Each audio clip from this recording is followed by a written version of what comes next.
Ballerina Pachuchina. الو السلام. الو الو السلام. الو. سلام لاباس فين لاباس بخير عليك؟ هانيه. بخير كلشي مزيان الحمد لله الحمد وانت لله. الحمد لله لاباس. اش تعرف كي داير كتعاودي؟ سيف لاباس عليك لاباس عليه. هاهو نخنفس بركي تخنفس. مزيان شويه ودي مطراس انا غندي راه دابا. ما مشاش في الصباح بخوسه تجي تهضر مع ماماك ولا خاصها ساس. شويه من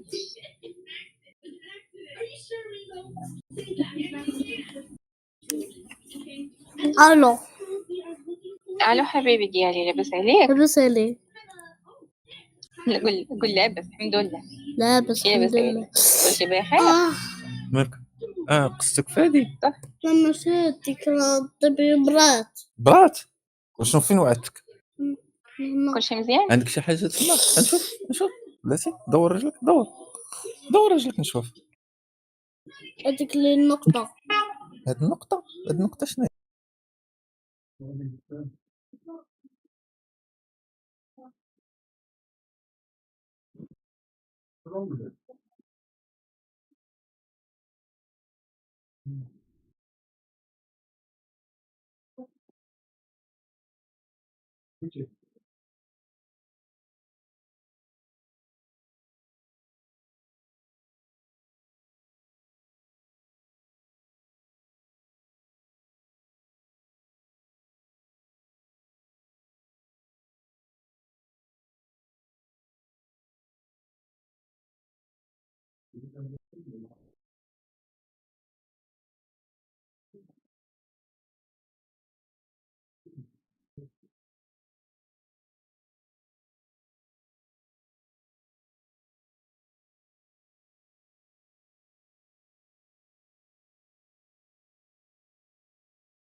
دجاجه ديدي.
So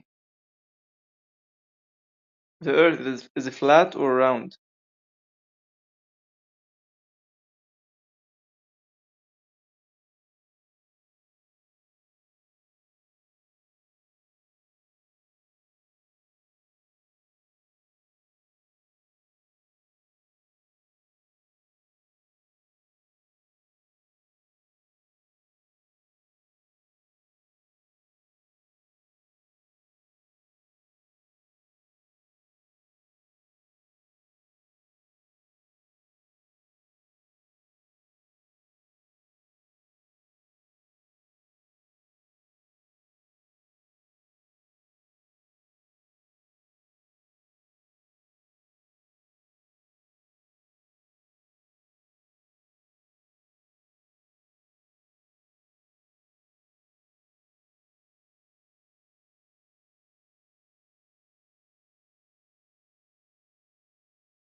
So someone asked me in chat, why do stars get lower in the sky when you go further away from them? Well, why do they get lower in angle? I guess angle from what? The horizon angle and change. Well, you know what? When you move around, objects that are stationary may shift in their angular position. Whether it's a house you're driving by or an airplane maybe that's flying over you, someone from an airplane would watch you get further away and change in angular height, size. I mean, it seems to be a pretty fundamental question. Like, why is it when you get further or closer to objects that they scale in size and position? You know, but what about the stars? What the stars fundamentally are, I don't think anyone knows. Right? You can point instruments at them and pick up spectral information.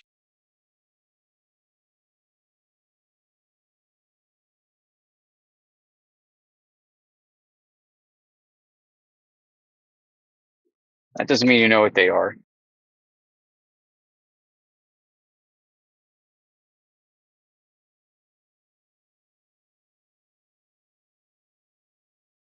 Like, I don't get it. Why is it when you move closer underneath an object, it appears to get higher overhead? uh, it's almost like the answer was in the question itself, right?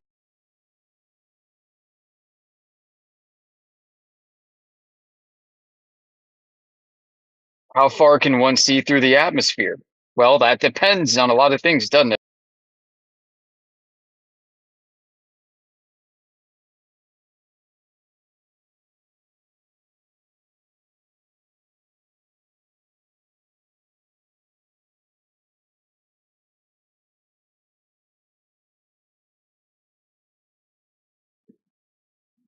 I told him to go ask his globe friends.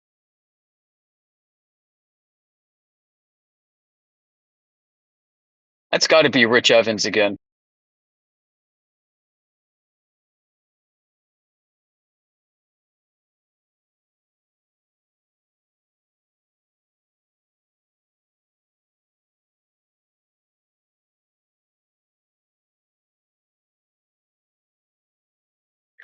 About the only thing these guys are good for is baiting us into answering stupid questions. So we sound stupid, so I don't even know why I bothered.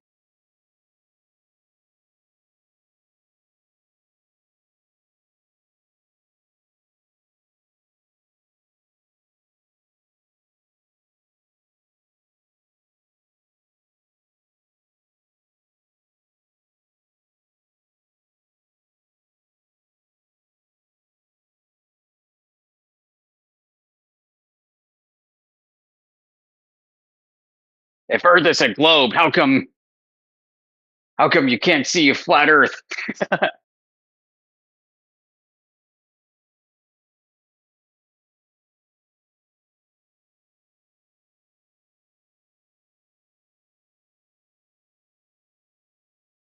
These guys are idiots.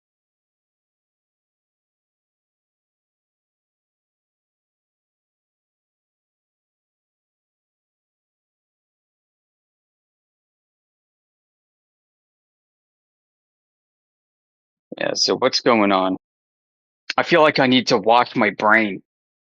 Like my brain needs to get rinsed off after reading all this stupidity in text chat. It's making me dumber just looking at it.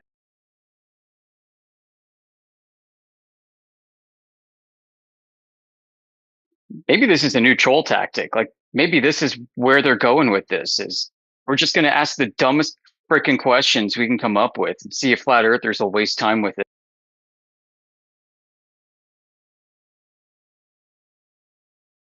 We'll ask dumb questions with loaded preconceptions, and we'll see if they waste time. We'll just tie them up in knots because, hey, I mean, it's better than them actually being productive with somebody who cares.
Welcome to the feedback chamber.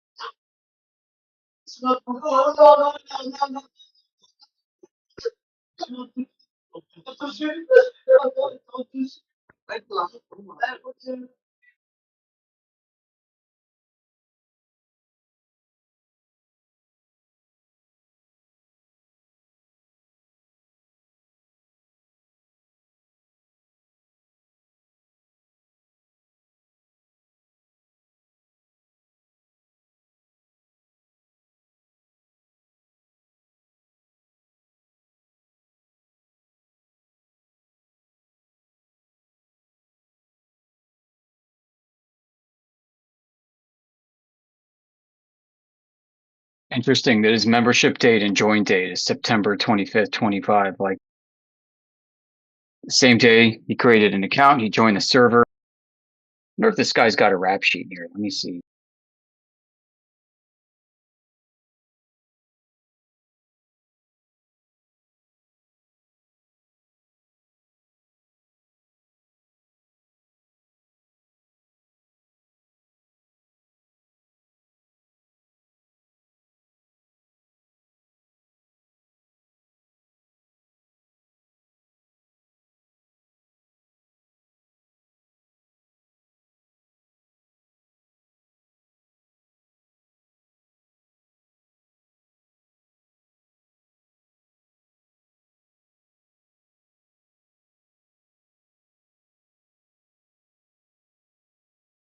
Oh yeah, shocker. Okay, shocker. Let's plug in that user ID. Check this out.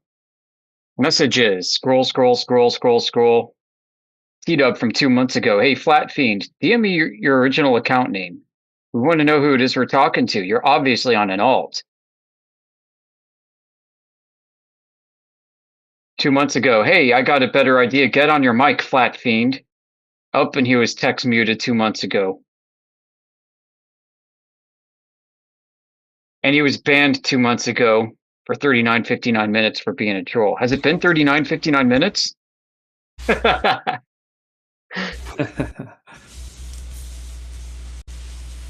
Yes, that was me.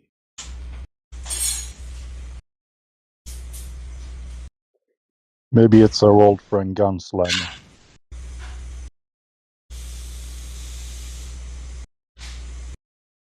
Oh. Oh, how about that? Yeah, it has been about 39.59 minutes. Boy was just waiting for his account to get unbanned so he can come back. How about that? Yeah, it might be Gumslanger.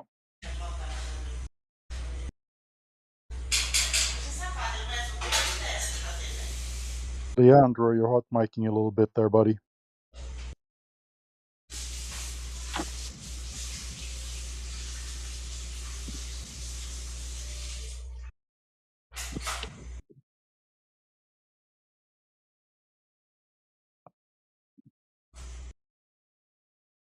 Oh, and he's been permanently text muted.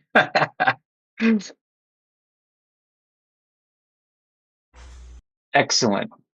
Excellent. Yep. That's how to deal with that.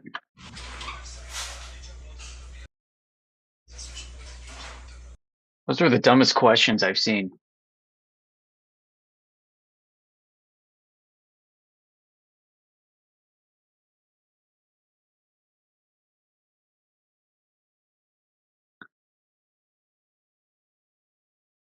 Like the dude was asking a formula to prove if you're seeing something the right way.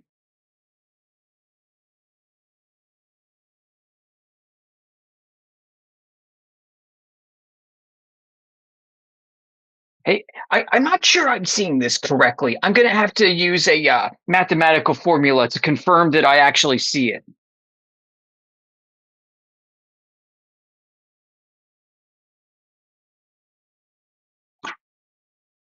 Hey, I measured my couch to be about 4.5 feet long.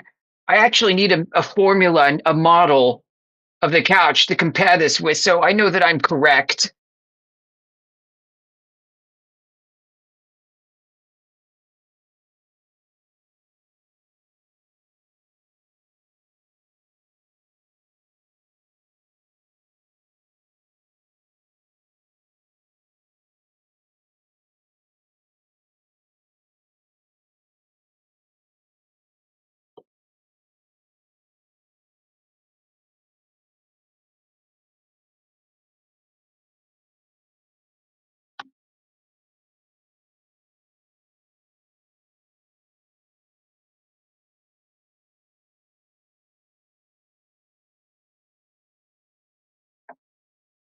That would be pretty dishonest.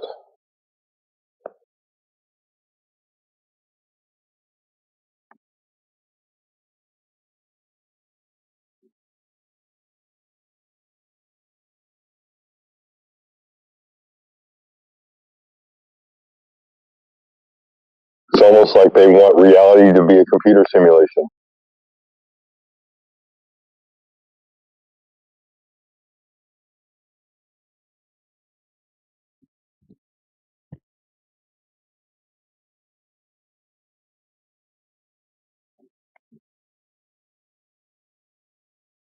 Good morning, everybody. Morning. Morning. Morning.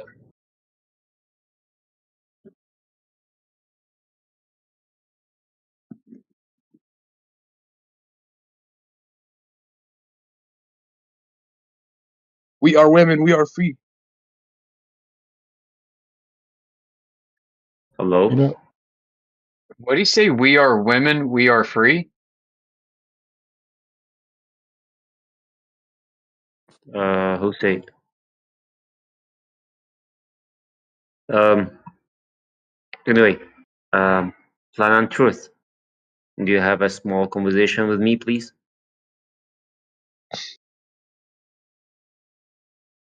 This is an open panel. I mean, we can all have a conversation with you. Oh, okay. Camel. Okay, as because we are in Flat Earth Discord, so shortly, can anyone just shortly give me the or why Earth is flat?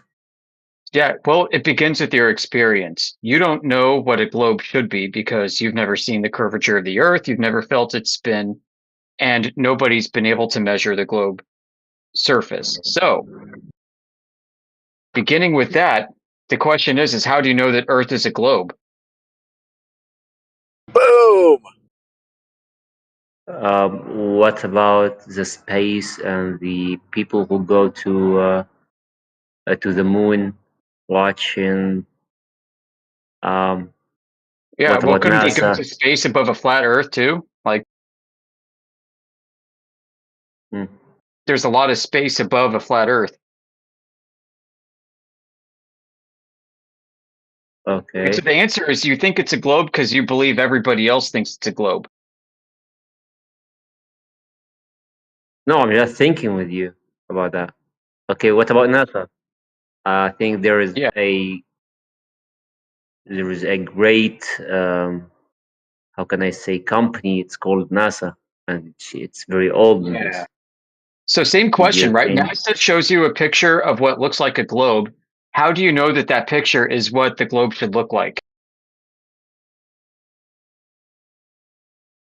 from these people? Yeah. Yeah, they say, "Hey, look, I got a picture. I got a picture of Bigfoot." And they show you a picture of a big hairy beast. How do you know that Bigfoot is supposed to look like that? You've never seen Bigfoot. Well, if they show you a globe, right, this beautiful blue orb in the blackness of space, how do you know Earth should look like that? I mean, it's circular logic to say because they showed me a picture, right? So what I'm basically showing you in the audience is you have no way to independently verify what Earth should be because all you experience is a flat Earth to begin with. You have no way of experiencing the globe that you're told exists and you're shown pictures of. That's the starting point. All right, this isn't the conclusion yet. This is just the starting point.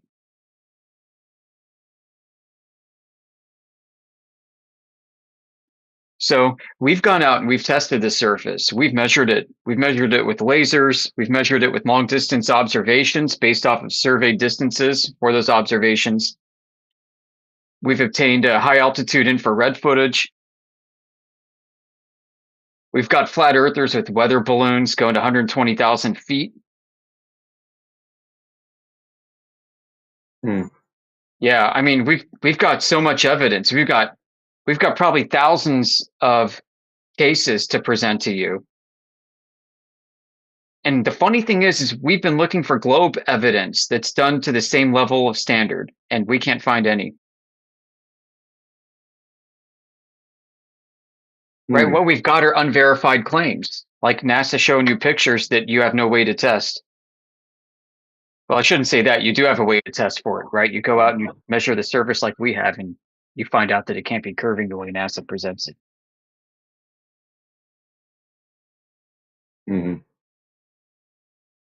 Right. The point is you can't reproduce those results.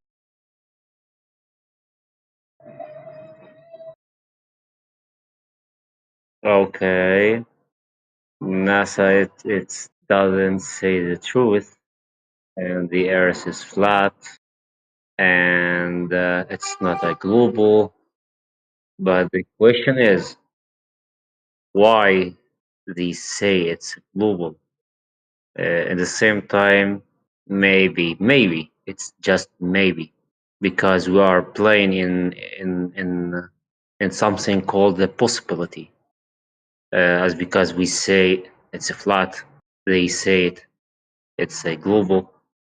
Why they don't say it's a circle or triangle? Just I want to know why they say that or why they apply for us. And also a small question. What should I do if I know it's a flat or global? Where is the point? It doesn't make any difference?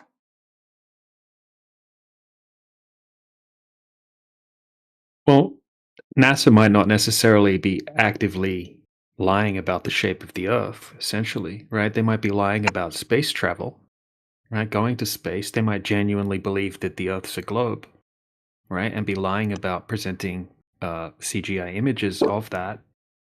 Okay, and how would it benefit you?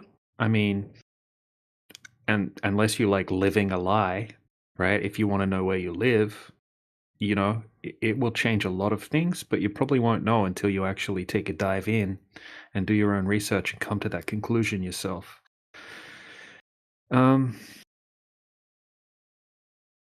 Yeah. Does that answer your question? So the case, it's not about the Earth or not about it's flat or globe. It's about something, another something else. A Not great something. necessarily. No, this channel is about whether the Earth's flat or the Earth's a globe. Right? Flat's not a shape though, but yeah, this is about critical thinking, seeking truth, right? Testing things that we get told by the mainstream, and sharing information with people that have not seen the information yet.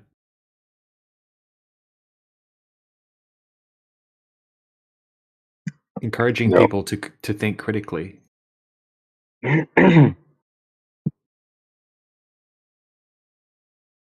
You asked why would it matter if it's flat or round? Well, why do you choose to believe that it's round if you know it's flat? Mhm.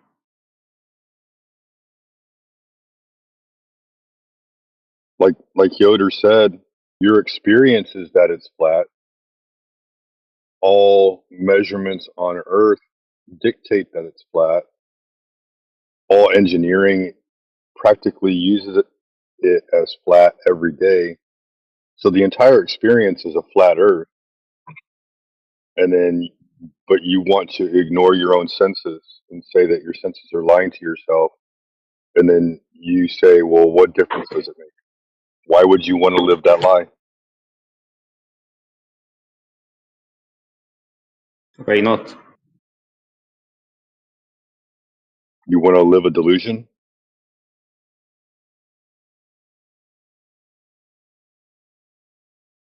We have no idea. Well, like DJ said, there's a way that you can know.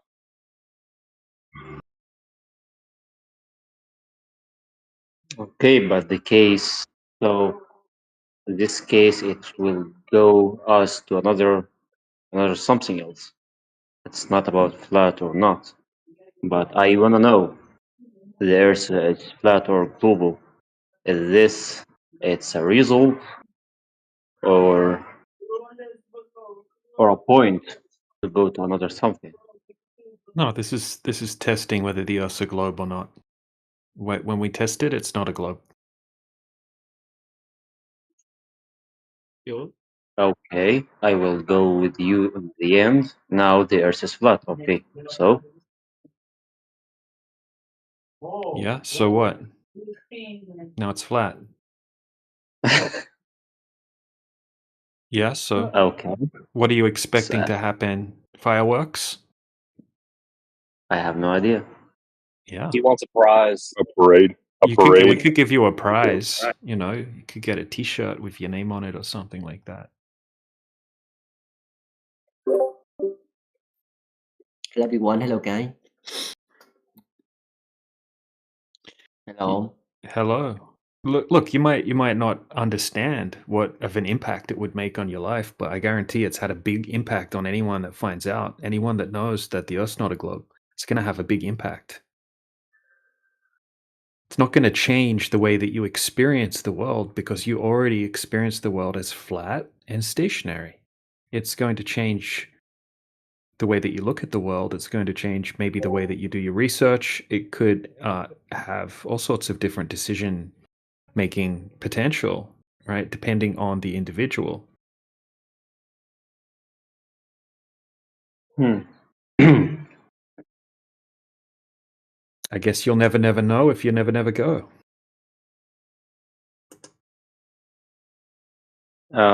Actually, Mr. Nagin, it was 10 years ago. I was making a conversation like this with some people behind me, like my father, my mother, my teacher also, and I make a conversation about the gravity, and it was a bullshit to talking with someone like him, or with some people doesn't have any information about that. Yeah, you got to pick the right types of people to have the right types of conversation with. Otherwise, it could have a negative impact. Yes, but right now I'm in the middle. I'm in the middle in this. I don't have the how can I say that in English? Let me just translate that.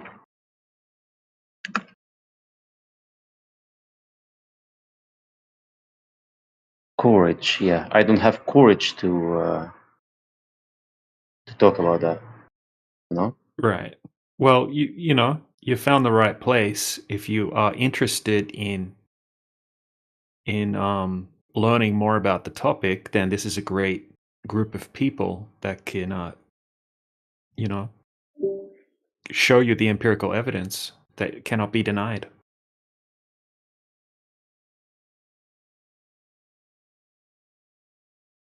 Yes. Thank you.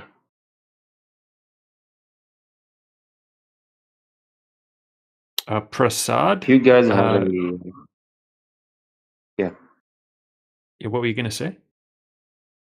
If you guys have a server for this, or just only this room?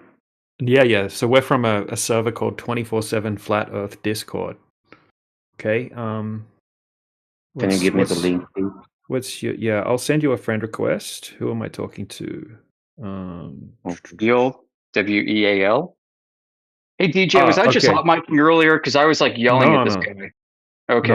No, you weren't. Okay, I sent you a sent you a friend request, and then once you accept that, I can send you the invite to our home server, which has about 25,000 members and lots of information. And I'll also send you an invite to another server, one that I own and Yoda also owns.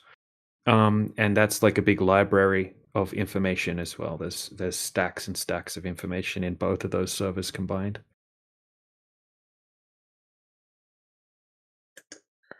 So send you the invites.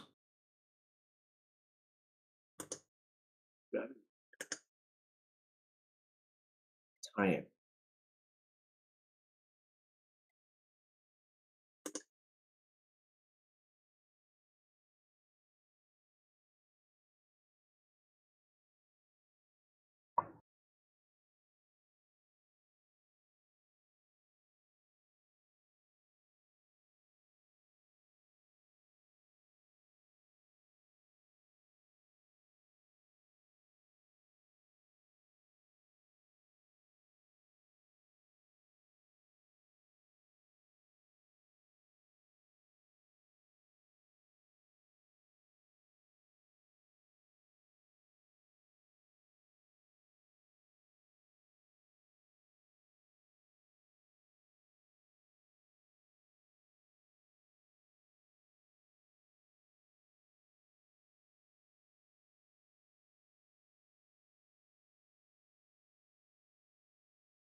Man, I just found out that the government thinks 75-gallon water heaters for residential applications is too inefficient. So they banned it. You can only get like 50 or 55 gallon. That's the dumbest thing I've heard. Like, what do you do when you got a family, big family that likes to take good hot showers? Oh, sorry, you're not allowed to. The government says you're wasting too much water. Really, I live near like a major river system in the United States. And don't we pay for our water as well? Yeah, right. So why don't you limit it at the price point? Yep. Like basic economics. You raise prices, you curb demand. Like, I mean, 10th graders learned this in high school. But no, can't. We're just going to go the supply route.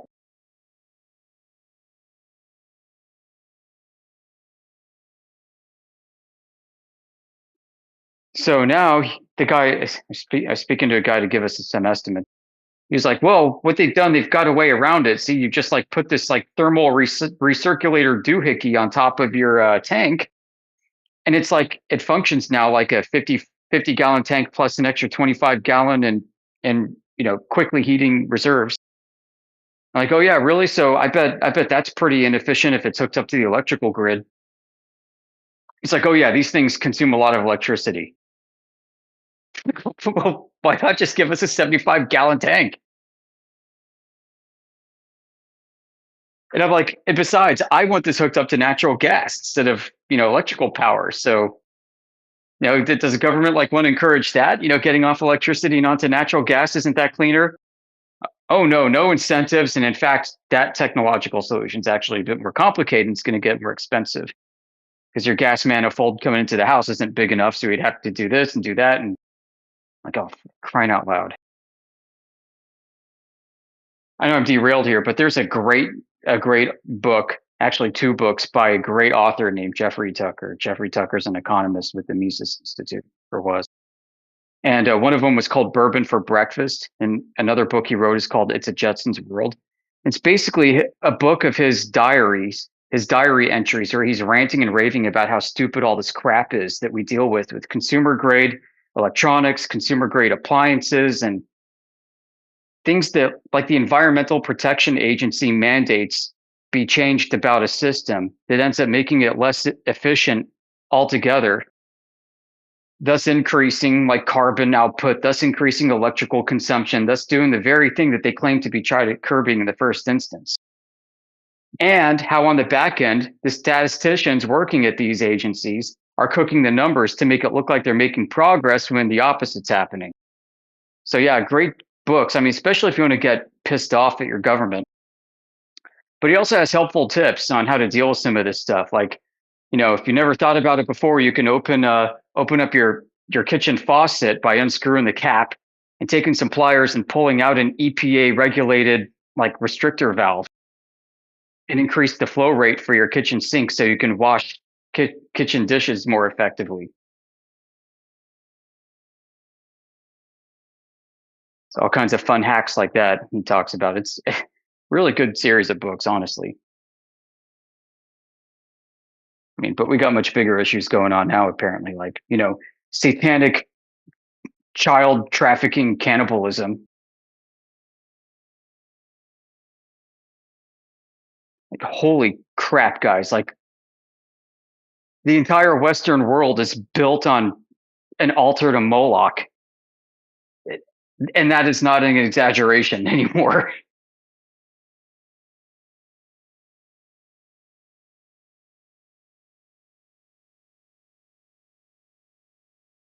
All right, Yoda, we have Prasad Raju in the chat. Prasad Raju, hello, welcome. Oh, he's deafened. He's put himself on deafen. He says, so Australia is fake, NASA is fake, gravity is fake, but somehow Qantas Airlines is perfectly real, landing upside down every day. Have you seen Jay Dyer's new music video on the booger whistle?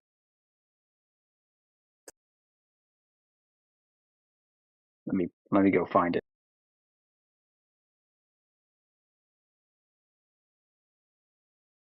Actually, it's a fun song. I'm going to see if I can play it.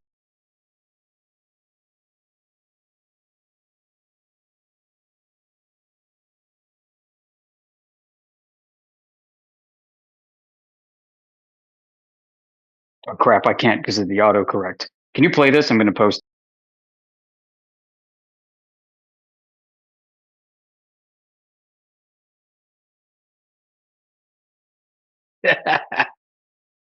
Y'all are in for a treat.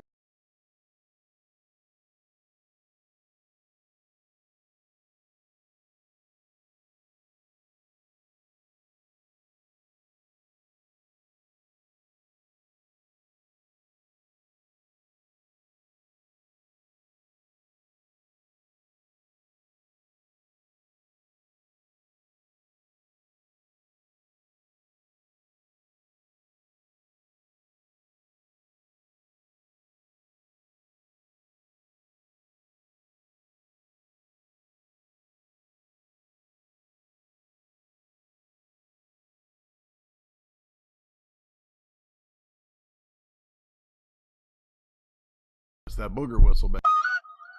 Let's see. Marks and traits of the cult guru.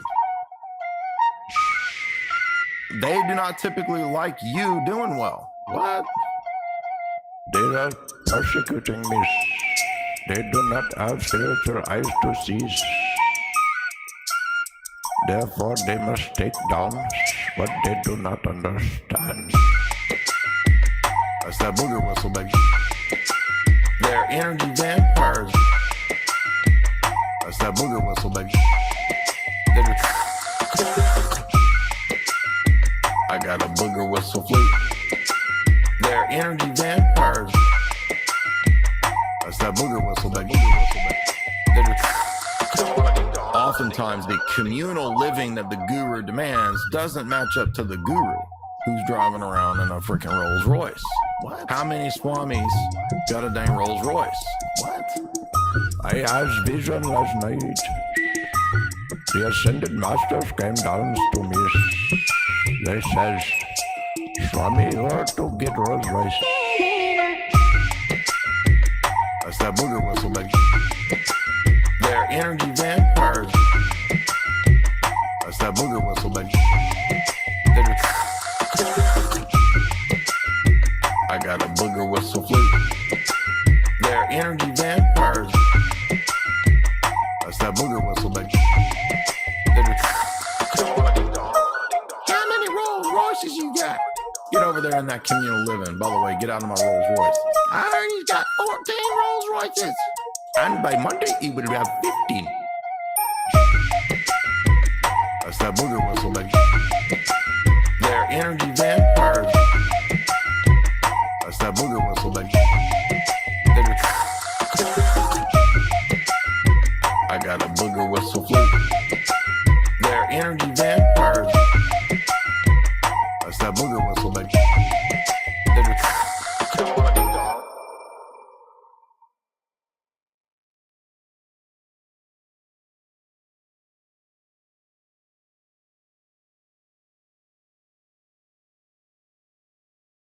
Thank you, DJ. I was jonesing for that song this morning.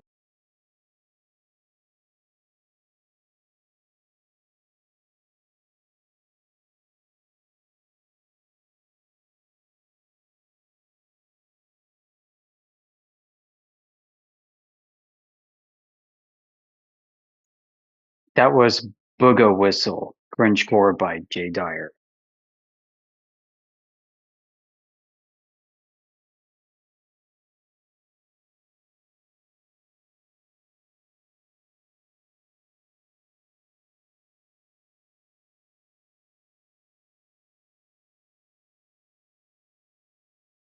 Man, look at Greg from Fight the Flat Earth's technique. Like, he does it palm in and palm out with the same finger, doing the twist. Like, he's well practiced, well rehearsed. Such a smooth move, like a smooth transition from one to the other. Just bang, bang, cleans it out. He does it with he does it with such finesse and so delicate. Grace and poise.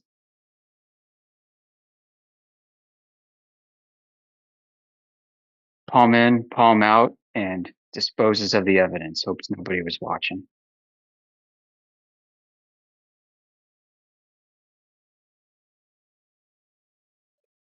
using the pinky, right? Because that's furthest away from your index finger. Trying to act all casual and smooth, just bang, bang, get her done. One nostril, flip around, other nostril.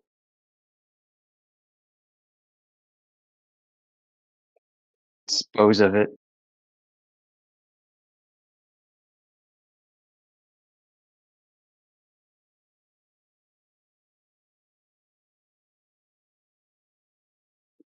Probably years of perfection doing this in the back of the classroom.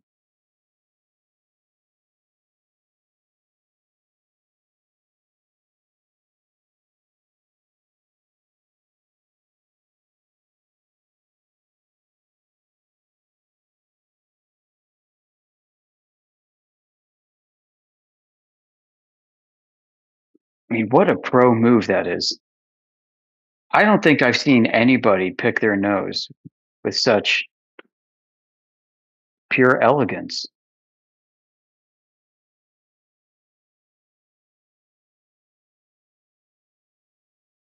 And I like how he's also got like the nonchalant eye movements going on, like looking this way, looking that way. Just like, I'm observant, I'm cool. I'm not paying attention to my own action, my hands on autopilot. Palm in, palm out, dispose of it, done. Smooth transitions, bro. Look at that. Like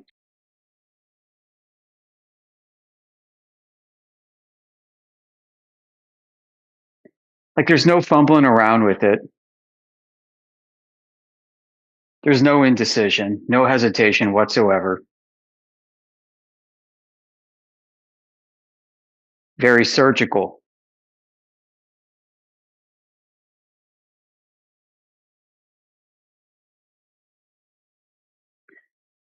Like surgical commitment is what that's about. He'd probably actually be a good surgeon if he applied those skills in the same way to helping the goodness of mankind.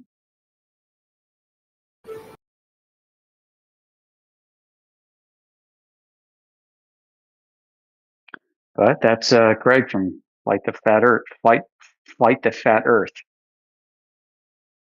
Flight the Fat Earth.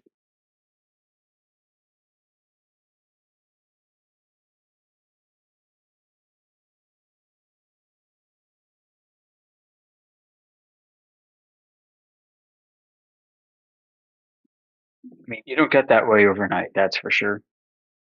You don't just wake up one day and like, man, I got to clean out the cavity. Palm in, palm out, wipe it off, done. No, that is not. Hello. That is not a motion that you just. Hey, mate, It's not a motion you just wake up one day and perfect. Hey, yeah, we can hear you, man. What's up?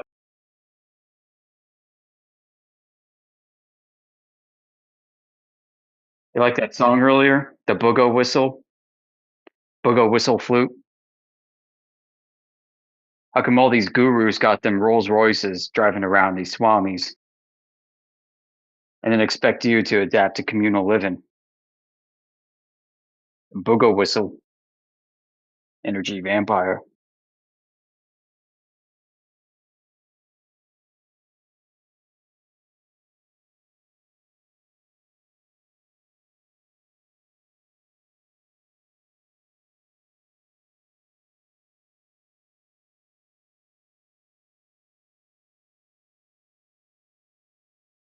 Smooth booger eater.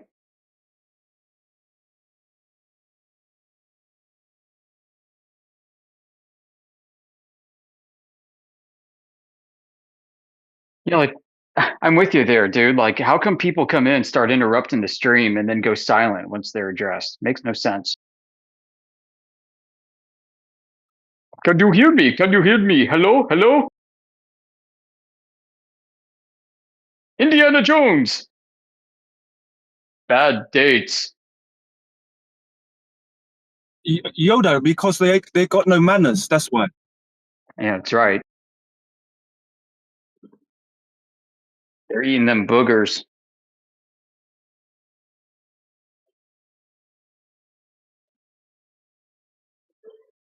Yo, yo, talk to me, and then go silent after you're addressed.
When you've lived long enough, you've lived through enough funerals of family members and friends and so on.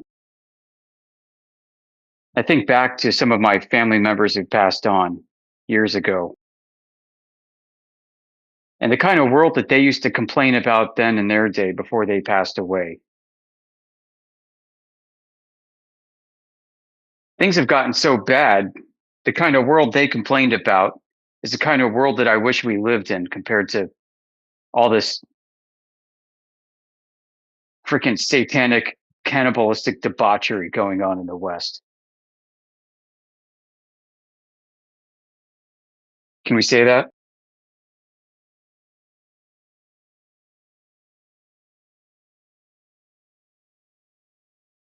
Sure, absolutely.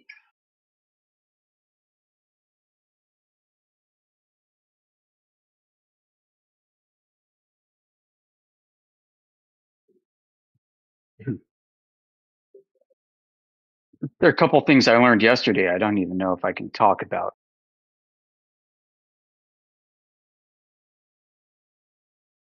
You want me to deafen the bot? No, it's all right.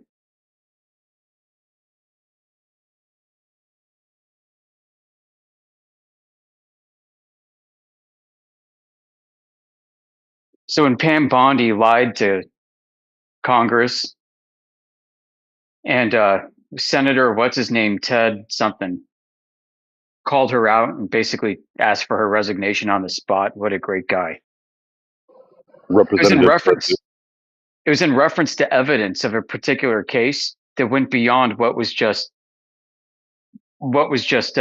merely alluded to during that session. It involved murder as well. Like, what the hell?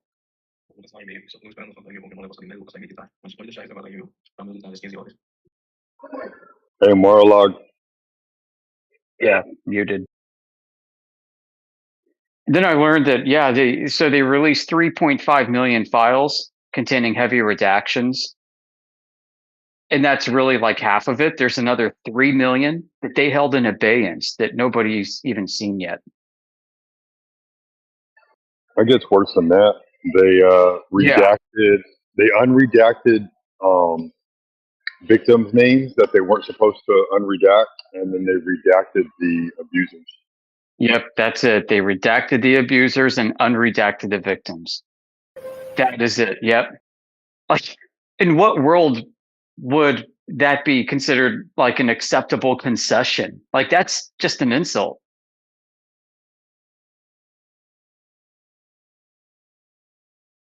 I mean, you know, it's funny too. Like, I'd heard about the YouTube streamer Asmongold, and I decided to give him a watch a couple days ago. Like, okay, so he's really popular and people seem to like what he has to say on this stuff. I started watching him, like, holy crap, dude, he's on point. And I like that he plays through source material for the audience and then gets to critique it in real time. And he does it in a way that's not annoying. You know, it's not like he stops every 2 seconds to berate somebody for using a misspoken word for 15 minutes. You know, like some lower tier flat earthers out there, you know who I'm talking about.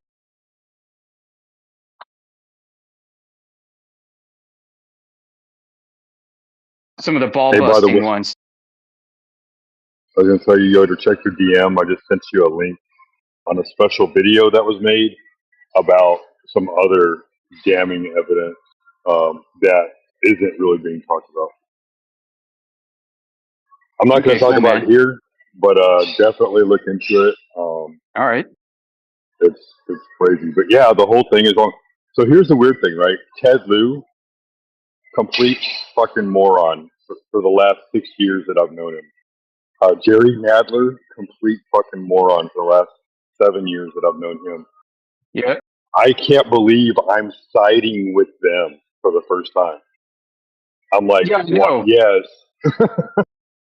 Yeah, but you got to listen to their agenda, right? I mean, they're actually using this to weaponize it against Trump. Like they're just going after Trump with this, and they're only paying lip service to the victims and the debauchery. They do not sound committed whatsoever to wanting to go after and prosecute all the conspirators and co-conspirators in any of this. Right.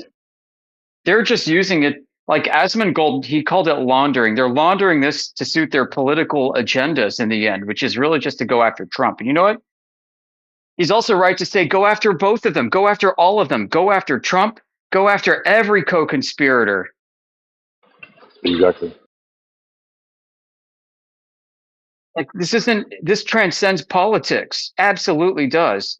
And I will side with anybody that I disagree with politically, as long as they take the stance that this whole thing needs to be prosecuted to the fullest extent possible. Like there should be no greater unifying bipartisan issue than this. This should be more unifying than 9/11. No, you're That's right. well said. Like when Marjorie Taylor Greene left, the only two that I've seen that are actually saying or doing anything, Thomas Massey and Chip Roy. Those two are they're all about going after all of the predators. Right on.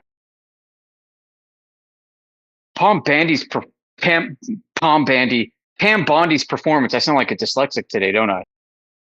I mean, like watching That's her funny. flip from like, but Pam Bondi, aren't you worried about all the people in government and industry that are eating children? No, look at our the economy. Dow. The Dow's at 50,000. Donald Trump did in 1 year what they said he couldn't do in 4. I'm like, what the hell? What the hell? And then all the memes that have come out like, oh, we only go after predators if the Dow is below 50,000, I guess. Quick, someone tank the economy.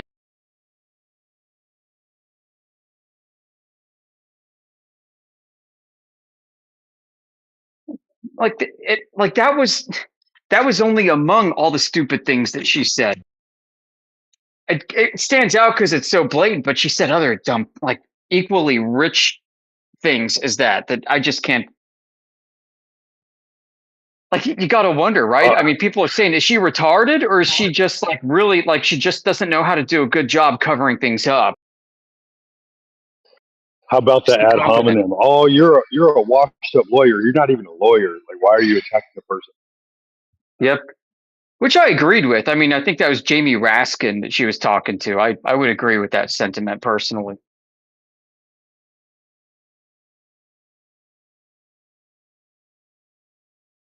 This is an IQ/integrity test along the lines of 2020, you know?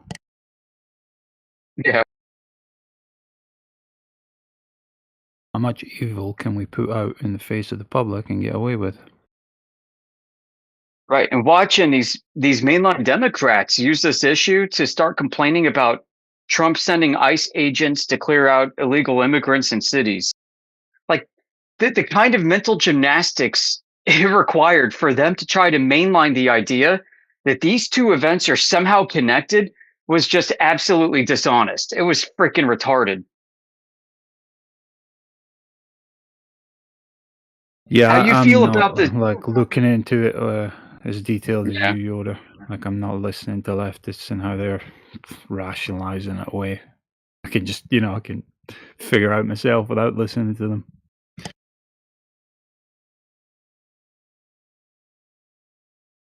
It's like, why can't you feel what you feel, whatever it is, on either side of the issue regarding Trump sending ICE agents to clear out illegals? Fine. I mean, whether you're for it or against it has nothing to do with the child trafficking cannibalism going on.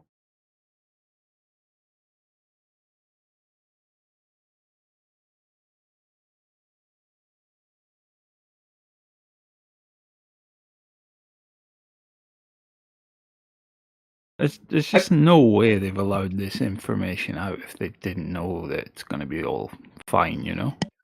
Yeah. A lot of Well, it's I mean, still redacted. I think they're preparing to try and alter the narrative. And I mean, they're building a case that Donald Trump was a secret King FBI informant the entire time. Haven't they Whether been that's doing that for true the or last not, I don't 10 care. years? I mean, how many things has Donald Trump been, you know? He's a Russian fucking agent. He's this, you know? Yeah, he's been simultaneously Satan and Jesus Christ, depending on which side of the political aisle you're on. Yeah. Yeah. But it's got me thinking, like, about the only way they could save this country right now is a fake alien invasion threat. Like, maybe this is part of the lead up to that.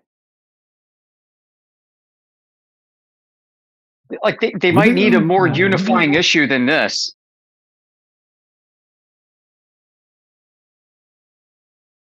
Well, Like, yeah, this barely bothered the bee's nest, you know, by the looks of it. Yeah, what I'm saying is like, what if the next threat rollout is like aliens want to destroy planet Earth? Then now everybody's going to want to side with the cannibalistic child sex traffickers in order to save Earth from them. I'm going to laugh if 2030 comes and goes and the alien invasion never happened. And then they're going to say 10 more years for the next alien invasion. Yeah.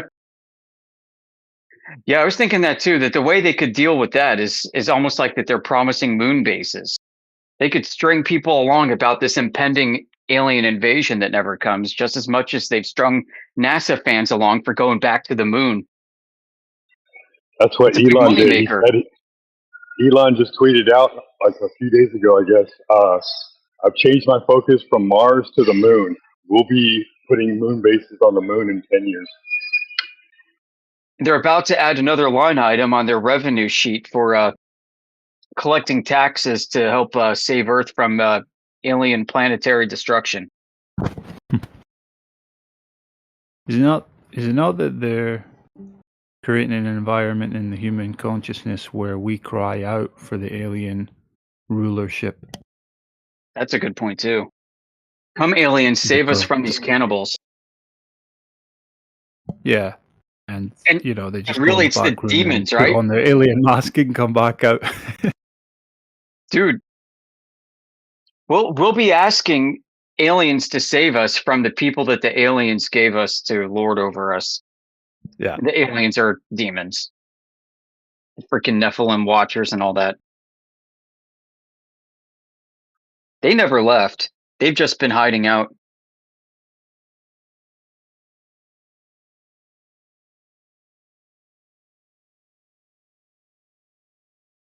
Yeah, you know, in like all that stuff makes far more sense in a flat Earth paradigm. You know, if there's far off distant lands and there was just an advanced civilization over there and they just wandered over here and it's like these guys are primitive, easily enslaved, easily exploited, and that's just the rest is history.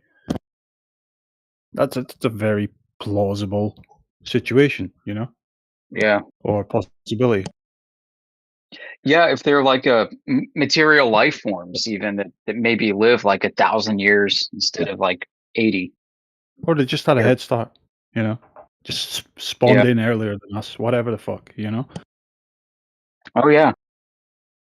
You know, compared to that, to some intergalactic civilization that, you know what I mean? Like, why the fuck would we bother interacting with any planet civilization? We just move them out the way, you know? Build our highways.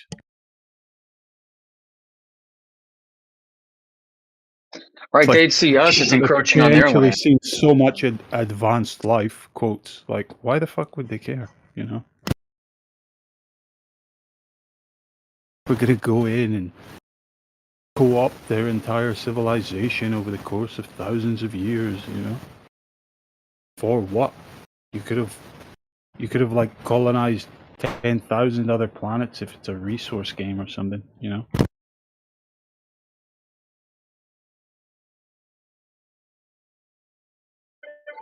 I don't think there's other planets. Okay, I hello think everyone. Hello guys, can you hear me? we hear you, dude. Life only exists here on Earth. There is no anywhere else to go. Different dimensions, all the same plane. Hello. Yeah.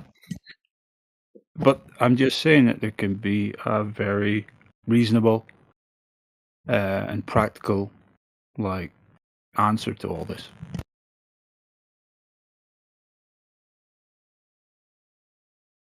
No, that's right. I mean, like flat Earth grounds your expectations and it grounds your worldview.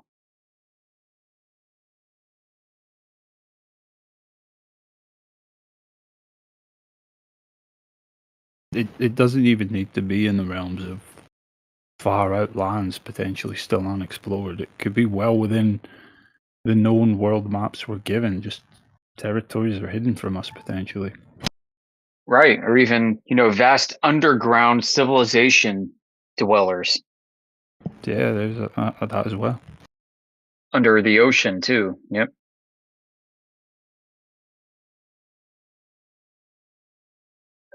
Yeah, there absolutely could be like another continent out in the middle of the ocean that we're unaware of because we're not allowed to go there. I wonder about that, the way GPS works, honestly. Yeah, there's been a lot of speculation in that regard, specifically around southern Indian Ocean area. Like where magnetic declination occurs. Imagine if you just went where the needle is pointing.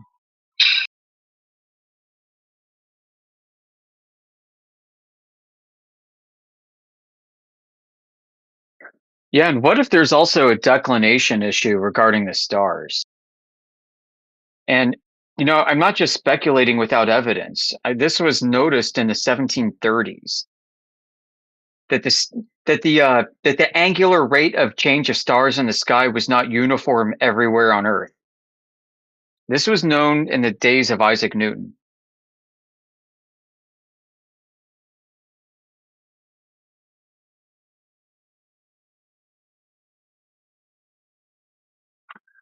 So what if it's possible that at extreme latitudes, this is where I'm speculating, but I'm speculating based off of historical precedent, that at extreme latitudes, that the star field around the celestial poles rotates slower with the distance you travel.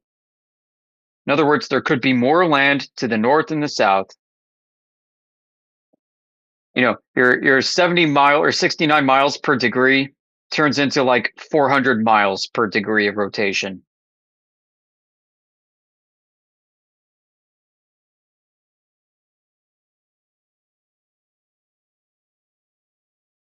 Yeah, kind of like how the Mercator map stretches out at the pole.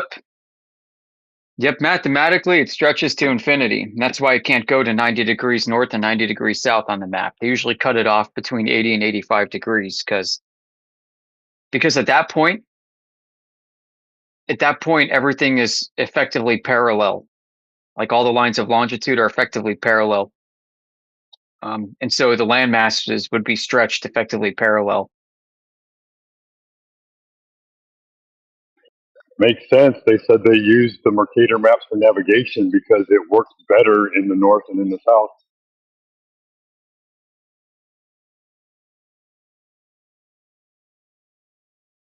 Yeah, and back in the age of sailing and even till fairly recent times, even today, you'll find that people don't actually go great circle routes.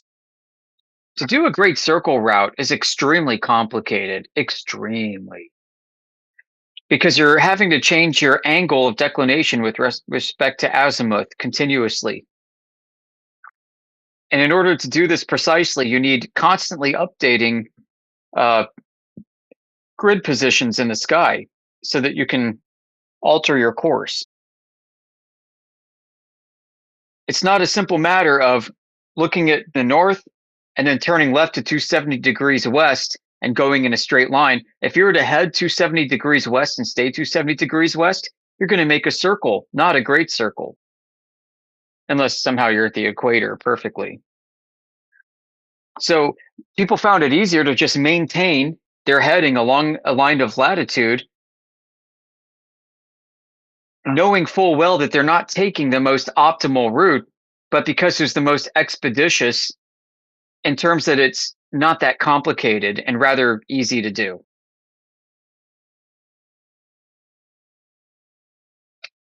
Now, so for example, let's say you're doing celestial navigation, you're out in the middle of the ocean, you're somewhere in the northern latitude. And let's say you see Polaris at like, I don't know, 45 degrees north elevation in front of you. So that means you're at 45 degrees north latitude. And let's say you turn west and you take another sighting to a star that's at 45 degrees above the horizon, exactly 270 degrees west. That star is not on your same line of latitude. That star is way further south.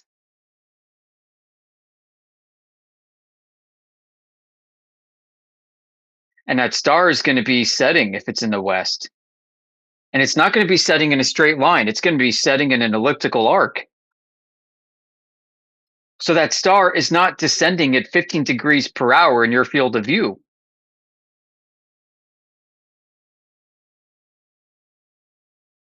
All right, so people found it much easier to just stay on their latitudinal lines and go east and west along them, even if it was less efficient than taking these curving great circle routes. Now, in the modern age, this has been somewhat altered with the advent of GPS, where they do great circle routes on their maps, like with intercontinental airplane flights and such. But I mean, they don't always maintain a great circle route heading if they have to fly within a specific corridor.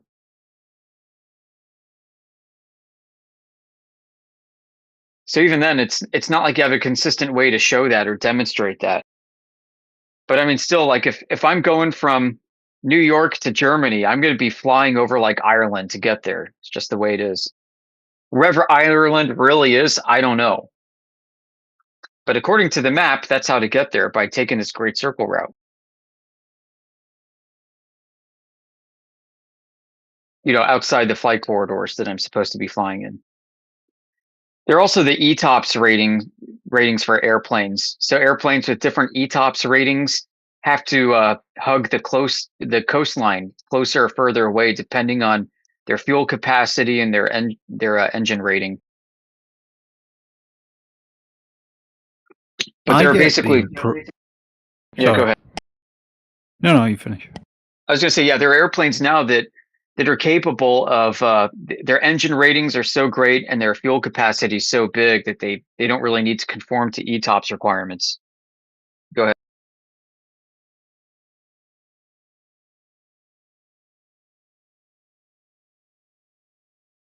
Yeah, I was going to say, like, I get the impression that most routes were figured out with a huge element of just winging it. You know? Oh yeah. And that's pilots all still we've do been that. doing. We've just built our database of known routes and headings, and we just repeat them. Like, we don't actually navigate anymore, and we haven't for a very long time. And you know, there's nothing new under the sun, kind of, so to say. Everything's still in the same directions.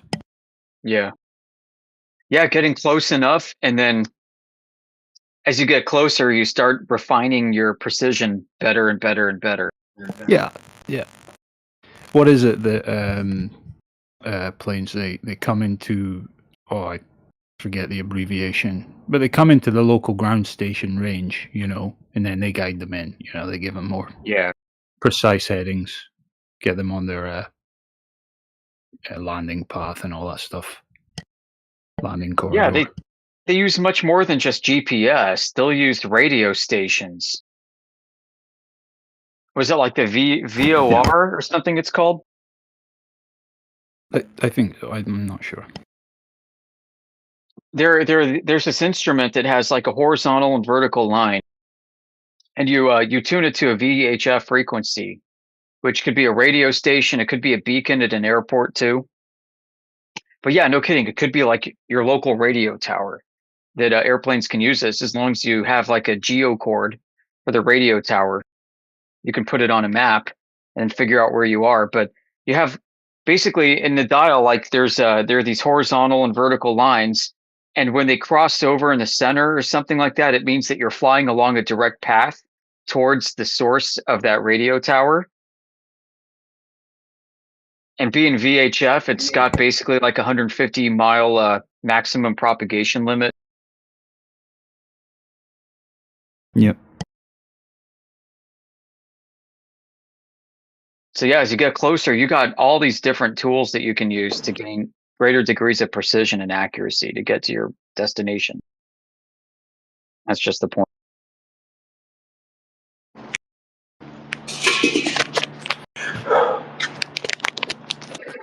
You're hot, not Mike and Kingsley.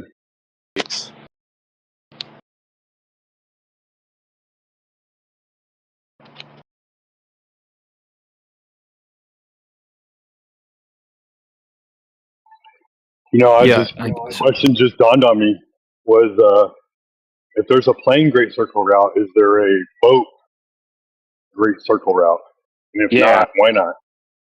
There is. I mean, but it's really hard because you could be pointed in the direction you want to go, but the current in the water is taking you in a lateral direction.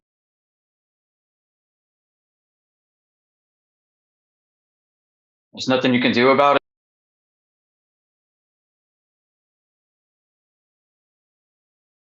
I mean, besides compensating. Yeah, that still applies to planes too.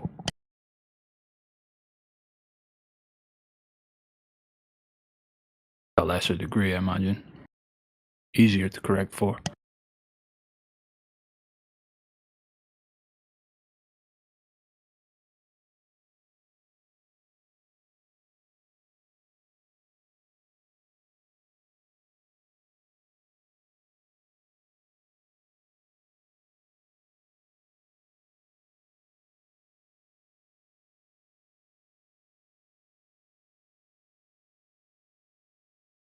So like between the asymmetry of the sky that French and English surveyors noted in the 1700s with regards to the angle of inclination and declination of stars over distance, plus the forces of water currents pushing and tugging at boats as they go through the ocean, plus the currents of winds that could be pushing and pulling and countervailing movements with regard to the ocean or assisting with regard to the ocean.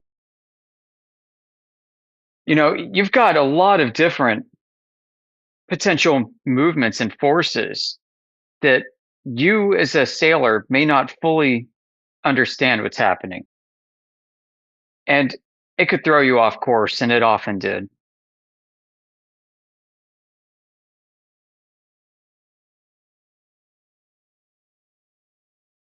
It's just a feeling, but I feel like they've tried to big up the idea of navigating by the stars, like that was the only way we could get about, you know? Yeah. To give it more relevance that it may necessarily actually have. Oh, good point. I I can think expand on things that. were mapped and found by a lot of people just going out there and losing their lives over it, you know what I mean? And just kept throwing more bodies until, okay, we got somewhere and you can kind of Yeah. remember how we got here. You know what I mean? Like just by brute rote. forcing it essentially. Yeah, Yeah. but in the era of the globe and you know, this is their claim to fame, the celestial sphere, you know. Yeah, the belief it's so perfect and flawless in all its ways. Yeah, does it make sense what we try to get at, you know? That The it ancient may not Vikings. actually be as relevant as it actually truly is. Vikings from about 1,000 years ago, they think used the polarization of the sky as a navigational aid. Doesn't that sound crazy? So they Find had the a time. crystal. They had a crystal. I forgot what they called it. Something like a sun rock or sun crystal. But when they used it and they look up at the sky, they could see the way that the sun would polarize the heavens as it would move in its course throughout the day. So so if you look at let's say if you look at the sun when it's at 12 noon, straight up, boom, the polarization is what's called horizontal to the sun, which means that if you could imagine like rings around the sun of polarization, that's the direction it's going. But then as the sun starts to set, that those ever expanding rings of halos start to stretch out. And if you look straight up, the polarization is no longer like curving, but it's going to be straight lines that move north and south. So it goes from like a bullseye when the sun is straight overhead and you're looking up at it to bowing out, stretching out as straight lines north and south as the sun sets. As the sun begins to rise in the morning, it looks the same. But the crazy thing is they had a rock that they could look through to the sky and they could see that gradient. And it said that this is how they were able to navigate by the contours of the polarization of the heavens. Like the 900s. What was the geometry of the rock? I don't know. I mean, it's some kind of prism. So some kind of crystal can allow you to see this. Interesting. You can find these out in the natural world. Are they real artifacts? Yeah. Yeah. Oh, yeah. Like stories, I think. So there are stories. I don't know if there are any artifacts, but there's like the sagas where they talk about it, and then researchers in more modern times have speculated that these rocks that they found are probably what they used and what they were talking about.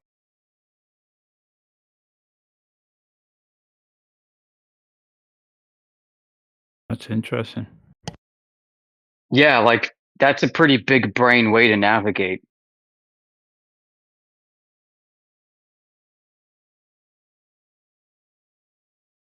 Almost like something gifted to them. Yeah. A divine appointment.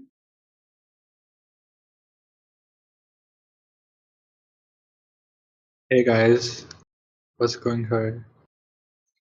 I got to go in a few minutes for a series of meetings. What's up, Kiko? Hey,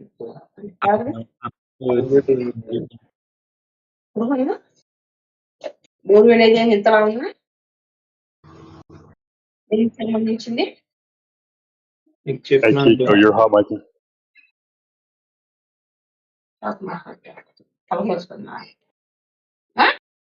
Hey, one, you're hot micing.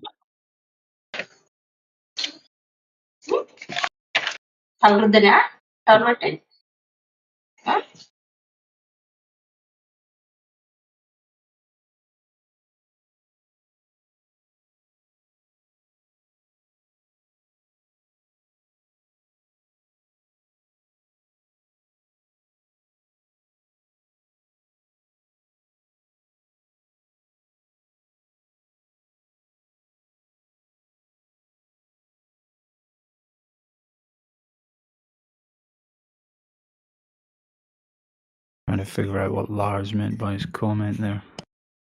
No, I am not smarter than a flat earther. Perhaps before the Epstein files, but after, this is now their domain.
What's up, Bennett?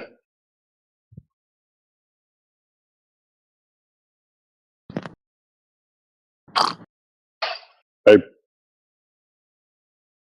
about to say, stop slurping in the ear, Poo Slick.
Hmm.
Hello, everyone.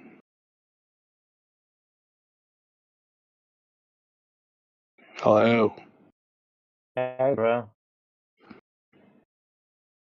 I've been in this space yesterday, and I'm 100% sure, 200% sure, 300%, 600%, and 1000% sure planet Earth. Not Earth. Not flat, I mean. Why everyone is silent? I don't know. Cause they just lost their mind after my speech. What did you say? You're how much percent sure? Say that again. It's 600%, 700%, 800%, 900%, 1000%, 2300%, That 1100%. the Earth is a globe. You are lots of percent that the Earth is a globe. Can you speak English, please? I don't speak Taco Bell. You said something about percent. Is I it a don't globe or understand. flat? I don't understand any word. What do you say? Can you pull out your microphone out of your ass and please?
Hello, everyone. Any new people on here?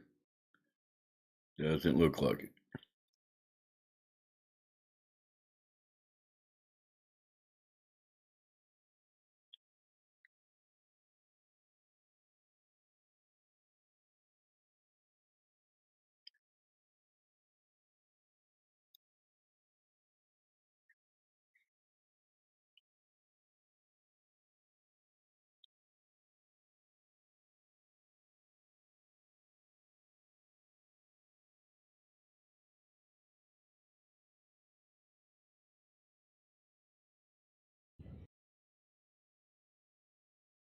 Hello? Hello, Spectre Line. What's going on? Nothing much. What about you?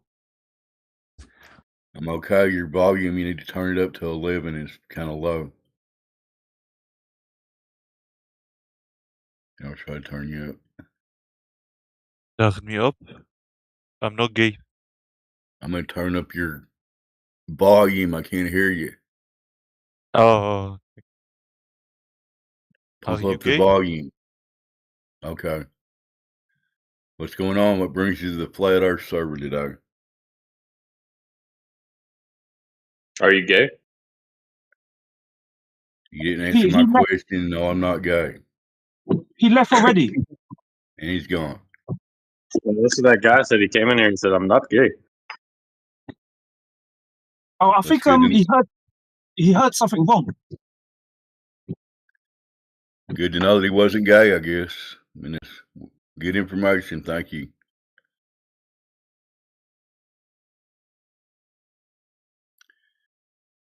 Anyway, still looking for empirical evidence of the globe model that everybody thinks is real. Anyway, got any of that? Go ahead.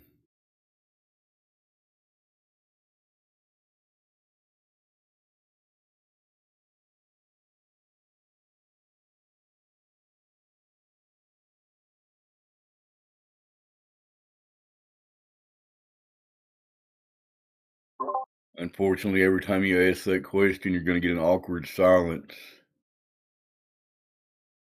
Because nobody has any of that. Anyway.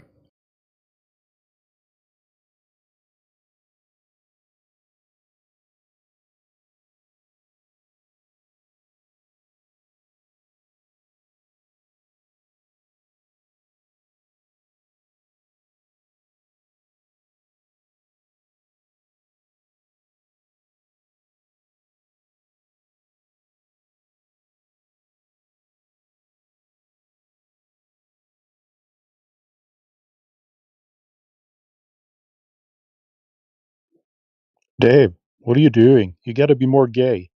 We're losing the Globers here. I am not gay.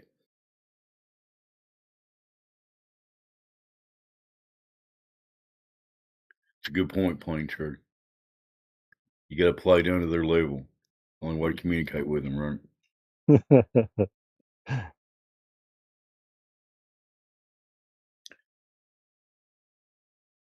Yeah, they don't want it to be flat. They want it to be a ball, no matter what. They love their balls.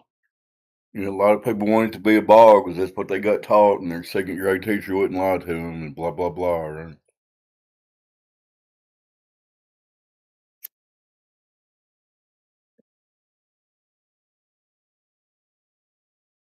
Looks like we're having a decent weather day here in the middle of the USA, Kentucky.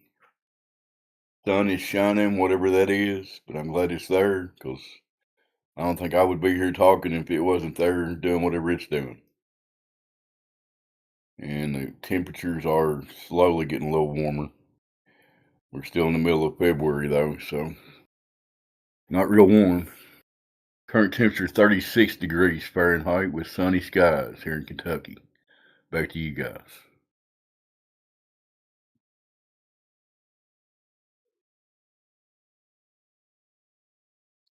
Yeah, it's getting a little bit warmer here as well. Not by much, but tiny bit. Out on the East Coast.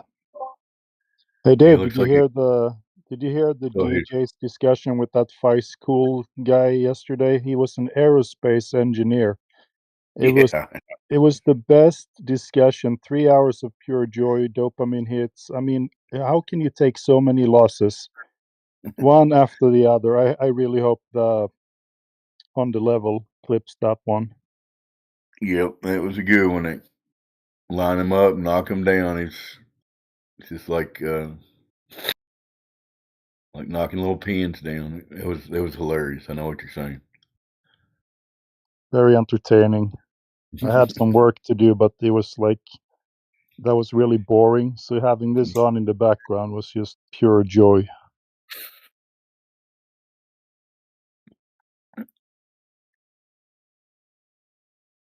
Yep, some of these globe believers can be very entertaining trying to defend their globe. They think they're defending their globe or whatever.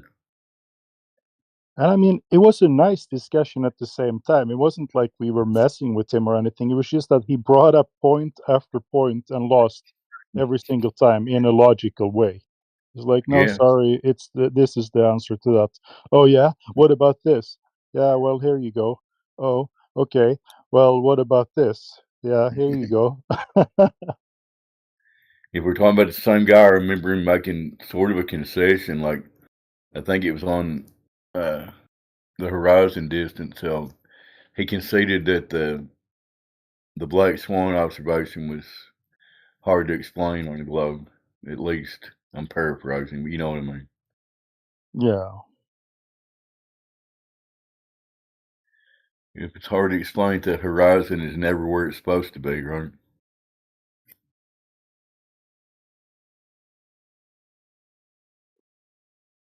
Because the water's not carbon. What a shock. Water doesn't do that. That's right. Not my fault. It's not Plain and Truth's fault. It just Yeah. is what it is. Well, water, the only water that doesn't curve would be at rest. So if the water's moving, it can curve. Moving water can curve, okay. I mean, you talking about waterfalls or something? No, just any moving water can have a curve to it. Can have a temporary curve while it's in motion, maybe. Yeah. It's going over a curved surface. Well, are you talking about ocean swells? Is that what you're talking about? Well, ocean swells would be one example, but I mean, even if the ocean is relatively calm, it's still moving. The water is still moving. It's not at rest.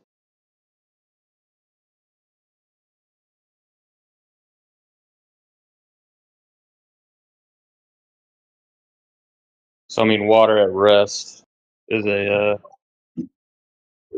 reference. So do you think much, Kane, if suddenly we had a great ice age and the Pacific Ocean froze over, would it be sitting there in a curve? Oh, that's a good one there. Would it? Well, if the Earth is a globe, then yes, it would. Okay. That's what I'm saying. This is winter time. This is perfect time for the Globers to go out and put their skates on, find a good sized lake and skate uphill there for a little while and then glide down over to the other side. Yeah, gravity will help you over the curve. That would be fun, wouldn't it? Oh yeah. They don't do that already? They should. I mean, if it's a ball, 10 mile, you have a good 66 You get a foot 5 mile head start and then go up and over and go sliding down on the gravity wheel. That's what That I'm would be saying. cool. 66 foot of curve is nothing to laugh about. Or maybe it is. Well, 66 foot drop over 10 miles is, I mean, that's Right. you can't perceive that. That's very, very gradual. So the middle part would be approximately what, 30 something foot? You don't think you perceive that? Of course you couldn't can feel it in perceive your that. legs as you're going up the hill and you couldn't feel it when you're going down? Come on, man. 30-foot drop. Well, yeah, 30-foot drop over 5 miles, you wouldn't be able to feel. If you had some sort of object or reference, then you could see that far. I mean, that's a lot of times you can't even see that far because of the weather conditions. I mean, that's 10 miles. That's a long way. Oh, you zoom in with a good camera to the other side. 10 miles is nothing. That's the distance between Sweden and Copenhagen. in Denmark, Malmö and Copenhagen. You see that every single day. That's nothing. You don't even need a camera to see to the other side on a Well, clear yeah. day. Well, but I mean, to see 10 miles and to be able to make out certain objects is not Yeah. easy. No, you need a good camera for that. But you could also do it with the laser. You shoot the laser to the other side, and you'll see it ends up there. I did 8.5 miles with a mirror over a lake. Buddy on the other side of the lake. You don't even need a camera. Yeah, that's all you need. I mean, if it is a ball of the size they say.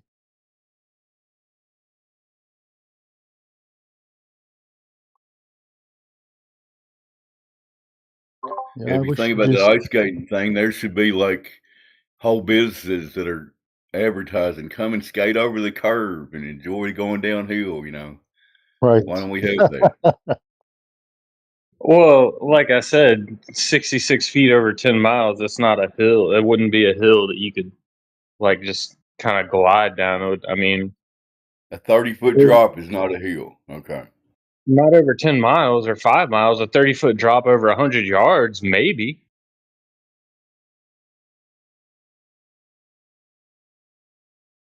We'll have to agree to disagree on that one, man. They should have ramps, little humps you're skating over on the lake.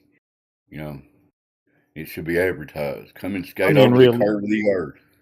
really, getting aside, it is there has to be 66 foot in between you and the other beach. So if you bring a friend, put your friend on the other side 10 miles away, if you can zoom in and see him with the camera, there is no 66 foot between you, no matter how slight you think that curve is, the curvature over that distance, right? It's still 66 foot. That's what you have to deal with here. Your friend needs to be 60 foot tall for you to see him on the other side. If Earth is a ball of radius 3959, that's no going around that. That's just logic. Well said, plain truth. Go ahead, Mushkin. I mean, I'll even post our good old picture here so we can look at it again. It could be a reminder to the good people over on YouTube as well. We have some new listeners, just to give you some context of what we are messing around with here. Me and Dave, we're kidding around a little bit here. You can skate downhill and so forth, but look at the ball in the picture there, right? That's where they say we live. And if this is the claim and their size claim is correct, radius 3,959, surely over a distance of 10 miles, you have to have 66 foot of curvature. Now, you can argue that is over a long distance. Yes, you're correct. I mean, sure. But 66 foot is 66 foot. That laser should not be able to reach you. It should not. If you shoot it at the tangent and you're on one side, it should end up 66 foot in the air, but it doesn't. It ends up 1 foot over water on both sides. So that's the bottom line of the argument, and that's why we're flat earthers. Shout out to the YouTubers anyway. We can read some comments from you guys if nobody want to talk over here.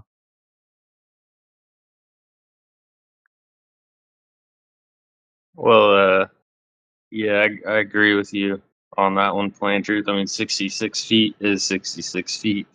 There's no denying that, but spread over 10 miles, that's a very gradual drop. So to perceive that drop, you would need some sort of I guess a laser or an object, some sort of reference point, maybe beach to beach, if you know the distance in between the Yeah, beaches. let's say you have a tower on the other side. That tower needs to be stories high. Like you can have a high building on the other side. If you see any part of that building and it's 66 foot tall, then you know water isn't curving between you and the building. Or you're going to have to argue something else, like the refraction myth or whatever, that light lifts it up all 6 stories, right? And I would grant you in that case 20% maybe, which is ridiculously high. And if we do this a day when the over ice would be even better, right? Because we can probably do it over a lake that is frozen, and then the air temperature has to be about the same as the the ice underneath, and then people wouldn't be able to argue refraction anymore. I think that has been done already. We have a few of those laser tests over ice. We can't really argue refraction because air temperature and ice is the same temperature. And Indio, even he's not in here now, but he did something like that just a couple of weeks ago out here in Boston. Air temperature was like 32 and water about the same. That's right, Plain Truth. Who was that one guy up in Canada that had those lights on the ice showing at different distances? I can't remember his name, but he don't get enough credit for what he did because he was on a lake and he went up to like 7 or 8 miles. He had different distances with lights. He could see them all on the same level. You know what I'm talking about? Yeah. The guy's channel name is escaping me. Can't But remember it either. I've seen it. Yeah, I've seen that one. It has different colored lights, right? Is that the one you're talking about? yeah, he's got like a little snowmobile or whatever. Yeah. It's a good Next one. vehicle up, and it goes over 8.5 miles, I think. I've seen Can't remember all old the dude post links to it. Yeah. It's a really good one. I need to save the link for it. Let But me that see. Shout out to takes all refraction away. The growers won't admit that, but that's a frozen lake, so screw your refraction. There's no refraction going on over ice, is there? Right. So anyway, Yeah, refractions to do with light, not the actual surface of the Earth, the actual surface of the water. Yeah. So what are they talking about? Yeah, the temperature difference is what they say makes the refraction happen. Even the Globers admit it nowadays. So when we find lakes with about the same temperature in the water and the air above, then we can we don't have to grant them as much. We can grant them a little bit, I guess, but I don't care at all. Usually these measurements are done over so greater distance that you can just grant them 20% to shut them up. And usually it works, at least with logical people, but sometimes it doesn't. Sometimes we are always going to have the Globers who say they can see their own ass around the ball, given enough refraction. yeah, exactly. That you'll have like the McToons of the world that crank up their slider to 100% refraction and see their own ass. We still live Right. on a ball. There you go.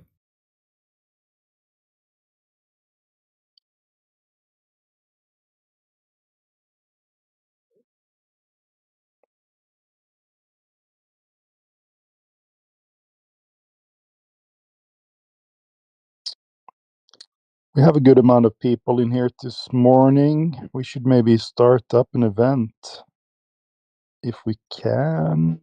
I don't know. I don't have the Yeah. guts to do it. Yeah, that sounds good. Start an event. Yeah.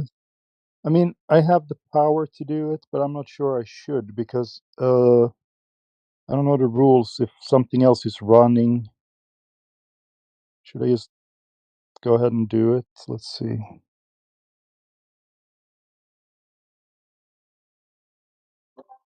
Seems like I heard DJ say if something else is running, it won't let you open one, but I could be wrong. Oh, he won't let me, huh? All right. Well, I'm gonna do it then. Let's see. At least I thought I had the power to do those things. Let's see. I just forget where to click. Yeah. What are you gonna call it? I'll keep it simple. Call it something tempting for them to come in here and discuss Ask the a matter. flat earther for their evidence. How about that?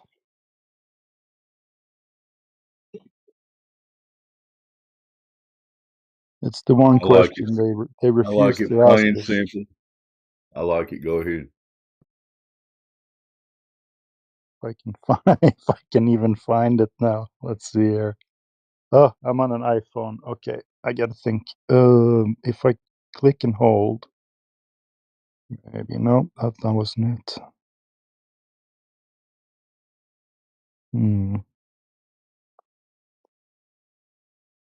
Create event. Here we go. All right, let's do this. Stage Once, channel or voice channel? once you go flat, you don't go back. Yeah, I can do that as well. Hang out with voice, video, screen share, and go live. Is a voice channel what I should? Oh, I should really ask DJ to walk me through this at some point. Text channel.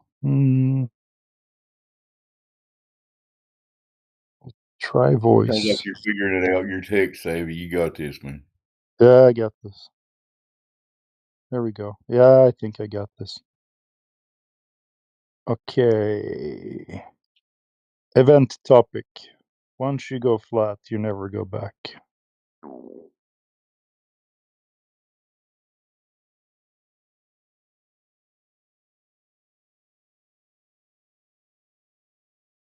But what about Jeranism? He went back. Oh, I'm sorry.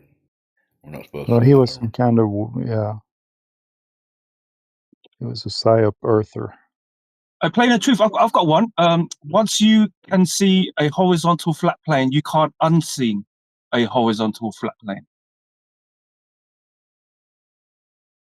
Yeah, we can do that. That's a good one, but it's kind of wordy, but it might work. Maybe try to keep it short or something. I'll do that. Once you go flat, you never go back. We'll see what happens. We can always change the title. End it. Let's see. Do not repeat. Start at 11:10. That's in 3 minutes. Description. Okay, in the description, I'm going to have ask a real flat earther what evidence they have for Earth being flat.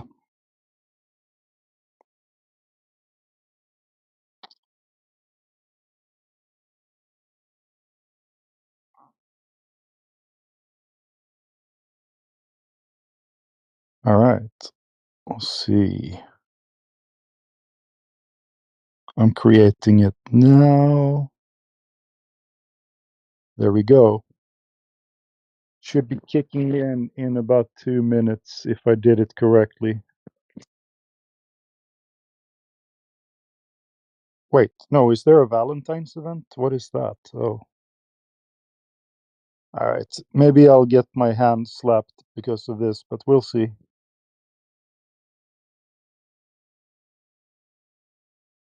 Is it Valentine's Day today? It's not, right? That's tomorrow. Today's the 12th. Valentine's the 14th. Oh, Saturday, though. Yeah. Emotional damage. Emotional damage. All right. Who's on the soundboard? I like that. You know what my favorite soundboard thing is? It's this one. Ladies and gentlemen, we got him. That's from a movie, isn't it? No, that's President Bush, Jr. Oh, yeah, that's George Bush. Oh, duh. Oh, I thought it was about the Kennedy assassination or something. I don't know. I didn't know where it was from. That's when they found Bin Laden. That's when they found Bin Laden and tossed him. No, it wasn't Bin Laden. It was Saddam Hussein. Oh, yeah, you're right. Okay. They didn't toss him in the sea. They dug him out of a hole and hung him or whatever. Right. Yeah, they found him in the hole. Yeah. All right, so the event is going live in a minute. Topic is once you go flat, you never go back. In the description, it says you can come and ask a real flat earther for their evidence. I don't mind. I want to talk to some Globers now, and we can let them ask us.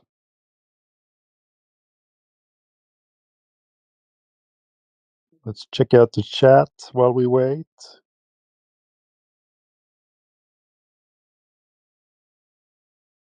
Oh. We just have one new person to say hi to if you want to try. Yoshi Miss Universe. Hello. Hello, I'm Yoshi. I'm Miss Universe 2026. Yeah, you know that I defeat Fatima Orejo, won Miss Universe 2025. You know that. Okay. Are you going to act like a normal human or we have to get rid of you? Hello, Joshi. We hear. Wait. I'm a normal human. You know that my voice is unlike woman, but you must ignore, I think, because and I would like to talk to everyone on this application, and I expect to express my idea when you ask me any question, and I love it. Yeah, can you ask me, everyone? Yeah, I am willing to answer all of us. Yeah, give me a second. I want to read some chat first, and then we can talk to you. Because there is a new guy in the chat. His name is Lars. No, this was earlier today? Okay, well, maybe I shouldn't address it then. Never mind. All right, Yoshi, let me ask you a question. Are you able to see the chat? I didn't say away to trust the science, then talk about the scientific method, right? We were going to talk about something else right now. I'm asking if you can see the chat. Yeah, I see the chat, and then Yeah, so I posted a picture in the chat, and I'm going to paste it one more time here. And it has there's a round thing in that picture. Do you see what it is? What do you think that yeah, is? I see the Earth. Yes, and then It's Earth, right? Is that what you think you live on? A ball like that? Something like that? oh, you know that. Wait. When I look at the picture, alright, I am astonished, alright, at the picture because I am not good at mathematics, right? And when I when I see a lot of number, I am so scared. Sorry, I don't want to respond anything or answer anything. Okay, I keep silent. No, don't I worry about the math. Don't worry about that. We're like first grade now. We're just looking at the picture. Does it look like Earth? yes, and then Yeah. And do you see the blue stuff? What is all the blue stuff on Earth? the ocean. Yeah, it's water. You notice something weird about that water? From you, I think so, right? No, I'm kidding. Wait, I'm kidding. I think that you must ask ChatGPT. I think so. Okay. No. I'm asking you, what's weird? The water. There's something weird, something strange. What's strange about the water on that ball? Listen to me. All right. I think that water come from the raining. This is my opinion. Yeah, sure. Yeah. But do you notice that the water is curving around the ball? I mean, water doesn't behave like that usually. In nature, for example, if you go to a lake, water is flat. But in this picture, water is curving. Don't you think that's weird? Yeah. Very bizarre. Yeah. It's a little bit weird. So a few years back, because I always thought that I lived on this ball in space, right, with the big watery ball, and I never really, stopped to think, how is that? Is that something I can confirm? But one day I actually went and confirmed it, and I brought my brother to a lake, and I saw him on the other side with my zoom camera, right? So I'm not supposed to be able to do that if Earth is a ball. So, for example, if you take a 10-mile wide lake and you bring another person to the other side, unless your friend is 66 foot tall, you shouldn't be able to see him. You understand the logic there, right? Oh yes. Yes. And then Yeah. So that's kind of weird. And when we do these laser tests, we shoot the laser 1 foot over the ground on one side of the lake. It ends up 1 foot over the ground on the other side. And it should end up 66 foot up in the air, but it doesn't. So we can't possibly be on a ball. And that's the Mm, reason why everybody in here is a flat earther, right? Because we figured out that water doesn't curve. And Earth is covered mostly by water, so it cannot possibly be a ball. I don't know what the shape it is, but it's not a ball. yeah. So yeah, that's something to think Yes, about. the Earth is like globe. I think so. This is my opinion, and wait. Personally, I join in this room because I would like to listen to everyone. Alright, and I think that I am not good at alright this knowledge, and I hope that everyone can ask me the fundamental question instead of alright the Earth, alright, or the shape of Earth. Because I am not perfect already for this section. And personally, you know that when you ask me already about economy, society, education, psychology, religion, I think that I'm interested in this topic, and I would like to emphasize that my personality already is very energetic. I think that I cannot adapt to your section right now, and I think that I must listen to everyone. However, I think everyone is kind to me and everyone is willing to listen to me, and this is my biggest opportunity to attend our conversation, and I think that everyone can listen to me carefully. Okay, goodbye everyone. All right. Hey, Thank well, you for thanks. the comment there. I left you a video in the chat that you can watch when you have time. We might. Sorry, did I cut you off, Yoder? Go ahead. I was going to say thanks for coming, Yoshi. I was just going to point out that you can't simultaneously think that water can't curve and then believe in a globe, Yoshi. I mean, you told everyone here that it's strange to think that water is curving, but then it's familiar to you to think that Earth is a globe. Yes, whatever. Okay. Okay, Yeah. something to think about. All right. We don't want to break Yoshi's brain. We have a few Okay. new. We have a few new people who came in. Wild Bill, welcome. Our event just started. This is your shot. We have. Who else do we have? Well, we have a couple of new people in here. If any of you want to talk, don't be shy. This is your chance. You can ask a real flat earther, what is our evidence for Earth being flat? And we will walk you over. We will walk you through it. Nice and easy.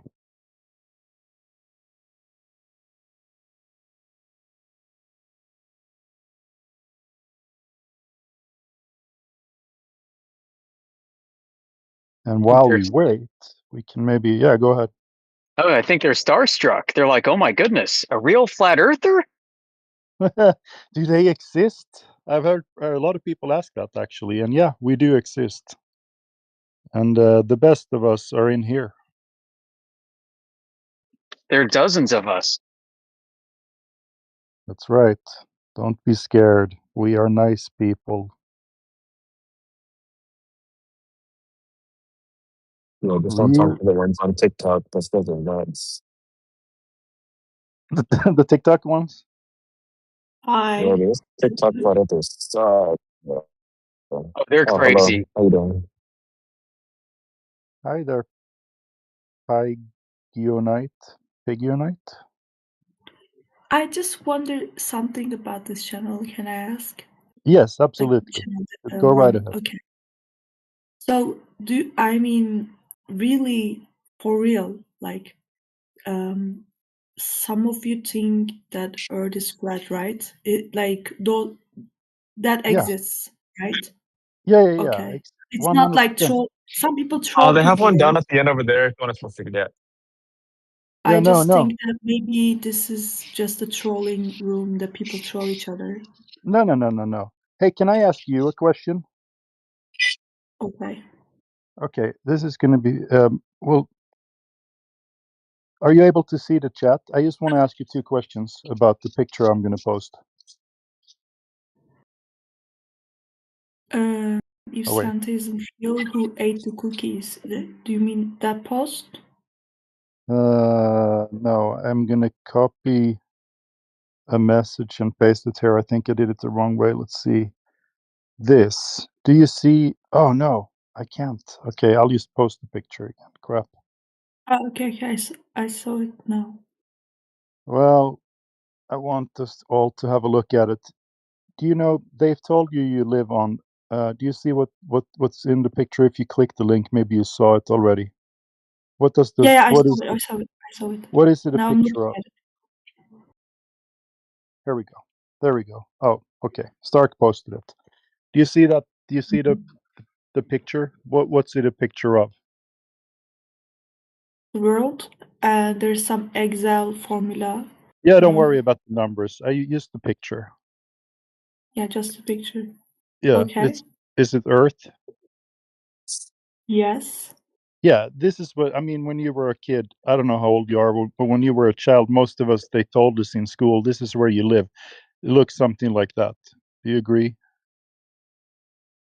Well, yeah, it Maybe. looks so round though. Like normally, I don't think it's that, symmetric, right? The world is not No, they symmetric. call it an. They say it's an Yeah, oblate but in spheroid. school they taught us that. Yes, in Yeah, school when yeah, we were right, children. right. Yeah. So I mean, now they say that it's an oblate spheroid. When they say that, they mean there's a few miles of extra curvature on the equator. You agree? Yeah. But So generally, the shape of Earth is kind of roundish. Yeah,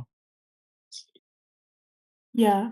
yeah. So So do you see in the picture the blue stuff? Do you know what the blue stuff is? okay. Mostly the sea Yeah, it's and water. Water. yeah. They say that Earth is covered in a lot of water, right? So I used to believe that we lived on this ball and that we were like in space and stuff like that. But then I thought, is there any way I can actually confirm? Because they have told us the size. Do you happen to know the size of Earth? Do you know the radius, for example? Yeah, I don't know the size of Earth exactly, you know. Yeah, they have told us the radius is 3,959 miles. Mm. So that is the claim, right? So we can do some math to figure out 3,959 miles. That's about 6,400 kilometers. Are you using kilometers or are you using miles? I can go either way. Yeah, okay. Not miles, okay? Okay, sure. So the Earth's radius is about 6,400 kilometers. It's about that number. I'm just giving you an approximate value now. You can Google and you can probably figure out the exact one, but for all practical purposes, we can use that number now. So the Okay. thing is, when you know how the radius of a ball, you can figure out how much water needs to curve over distance. You with me? Yeah, I'm with you. Yeah, so there's a little diagram there on the side, and you can see over 10 miles, water needs to curve. It has to curve 66 foot. Now, 66 foot is about 20 meters, and 10 miles is Mhm. 16 kilometers. So, what you can do as a human, when someone shows you a picture of this ball and they say, this is where you live, you can go out to find some water that's 16 kilometers wide, and you can take your friend with you, put them on the beach on the other side of that water, like a lake, for example. Now, if you have a good zoom camera, if you can see your friend on the other side of that lake, your friend has to be 66 foot tall or 20 meters tall. Or what does it mean if you see them? Either your friend is 20 meters tall or say it. Water doesn't curve between you. You understand? I'm You not that get the sure. you get the logic, right? If Earth is a ball of the radius that they claim it is, we can use math to figure out how much it needs to curve over distance, right? So over a 10-mile wide lake, if you okay, let's do it this way instead. You take your laser and you shoot it Mhm. straight over to the other side. Now, Okay. if you're on a ball, that laser needs to end up 66 foot in the air on the other side. If it's a ball, because you're shooting it straight out, right? So an Earth is curving, so it has to be 66 foot in the air over the other beach, or 20 meters if you want to use the metric system. Like 20 meters is like a 6-story high building. That's how high up above your friend the laser should be. But guess what? When we do these tests and we shoot laser 10 miles over the it 1 foot over the sea level, it comes On the other side, it ends up 1 foot over the water as well, right? So there is no curving water. And we've done these tests in many places. Like I'm pasting one here. That's a 21-mile shot. There should be 266 foot curvature from beach A to beach B, but there isn't. They placed the laser in this video. They placed it about 1.5 meter over the water on one side, and the laser hit the target 1.5 meter over on the other side. It should have been 266 foot up in the air. That's about 100 meters, but it wasn't. And if you watch this video when you have some time, maybe you can see even there's a large tower in this video, and you can see the whole thing, including the bottom. That tower should be hidden by the curvature of Earth. So I have a question. So How do anyway, you- that's how do the you reason why we're grapple- flat earthers. Go ahead. How do you grapple with the idea that there's long-standing historical evidence that lunar eclipses prove the curvature of the Earth? This is dating back all the way to the ancient Egyptians who recorded a curved shadow across the moon during lunar eclipses. Hold on. You think the ancient Egyptians believed in a globe? I'm not saying that they believed in a globe, but they clearly recorded that there were curved shadows across the moon. Yeah, they were flat earthers. They could have been flat earthers, but they still They absolutely recognized there was were. a curvature across the moon. And so Yeah. this now goes into our further understanding of the circular model that we have for the Earth. All right, so your premise that the Egyptians proved it is false. Well, it's not. I'm saying that dating back to the Egyptians, there's recorded evidence all the way to now. Okay. That the lunar So if they didn't eclipses do it, who did? that happen do reflect I gotcha. a curvature across the moon. Right. So if the Egyptians didn't do it, then who did? I do know. Like I bet I know more about these than you do. So a lunar eclipse is the sun is behind the Earth, right? The Earth is between the moon and the sun. So a shadow is cast across the moon of That's the object claim. between the light source, right? So an object between Yeah, the light but it doesn't hold will cast a geometry. shadow. The geometry breaks down in several circumstances. One of them is the Selenelian lunar eclipse. It's called the impossible eclipse, first noticed and recorded in 1666 by a French astronomer. And the idea is both the sun and the moon are above the horizon at the same time, while the moon is supposedly fully eclipsed, which can't happen geometrically in the heliocentric model. Let's see. Yeah, and these happen all the time too. I mean, the last one that happened in my neck of the woods is about 2.5 years ago.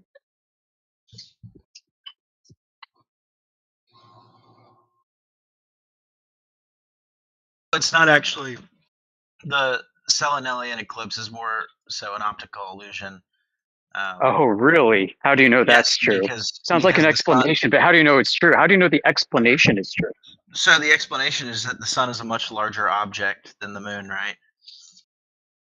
And so the sun is going to cast a shadow across one plane, right? Upside down, and the motion is backwards too.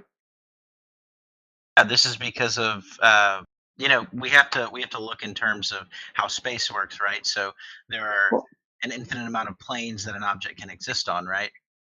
I don't think you understand what the mechanics are, because no, I'm understanding the mechanics. So well, for the audience, listen. Let me explain for the audience. Because as the sun rises, in one case, and the moon is setting, the more the sun comes into full view of the moon, the more eclipsed the moon gets, which is completely backwards, and the shadow moves from the opposite direction that you think it does.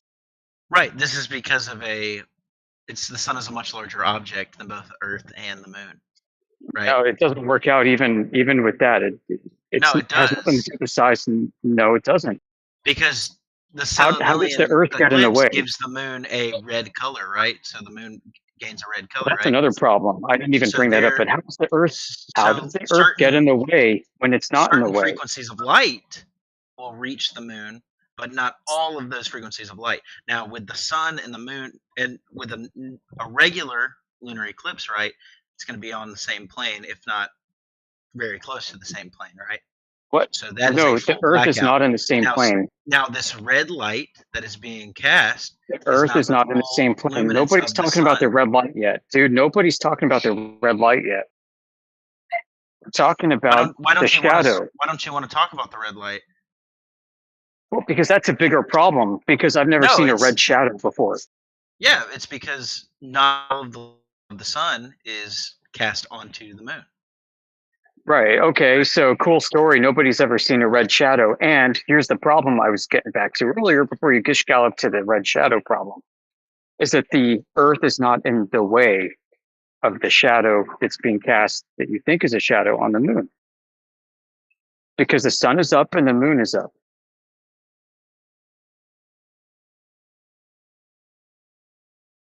Wait, can you explain that again?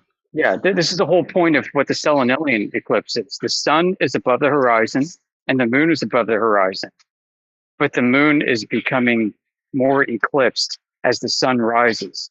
So I'm going to provide you with a model of what. Oh wait, I can't post into this chat. I would love for you to provide me a model of this because it's I'm called an going to provide impossible you a eclipse model by of NASA. what a You realize Selenelian that? eclipse actually looks like, right? Oh, I'm sure you can. Go for it. Post it. I can't post in this chat for some reason.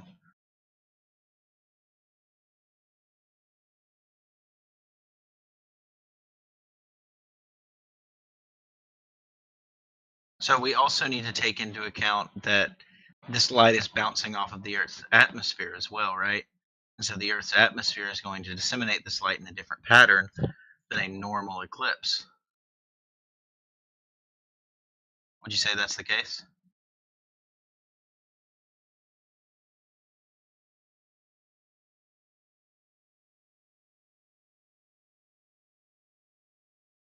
So the Earth's atmosphere is going to refract that light, right? It's going to disseminate a certain amount of light onto the moon. Yeah? No, how do you prove that? How our Earth's atmosphere works. Yeah, how? Because it's not a solid kind of barrier between us and space, but it's a gaseous barrier. And these gases react with the light in certain ways to project these specific shadows. Okay, that's more of the claim. What we need is proof for that, please. Okay. You could start with the idea that you have gas surrounding a sphere. You could measure the sphere for us, and then you could tell us how gas is being held to this sphere when it's exposed to a vacuum for an area for the gas to fill. You could start with those two things.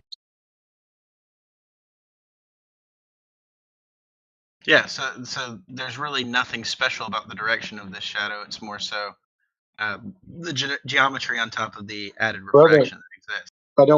We don't need your claim. We need your evidence.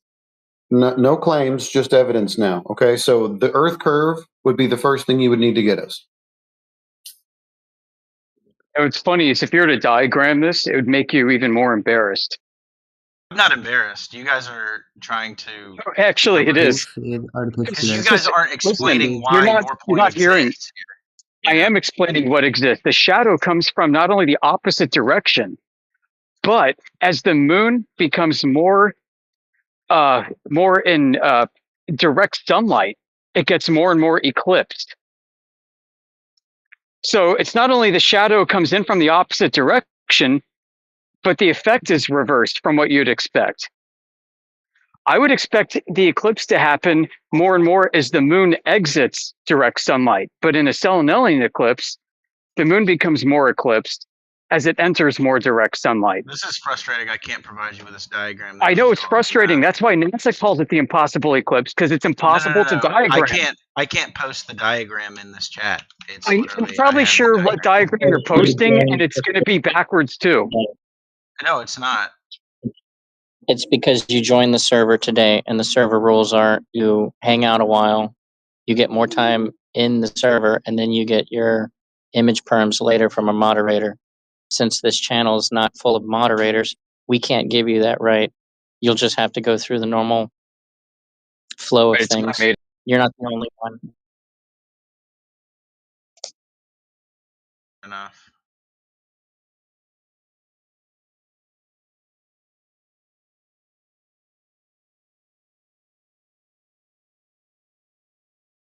Am I allowed to post studies? Is that, can I like post links? Great if you could describe what you're seeing. Trying to post a link here.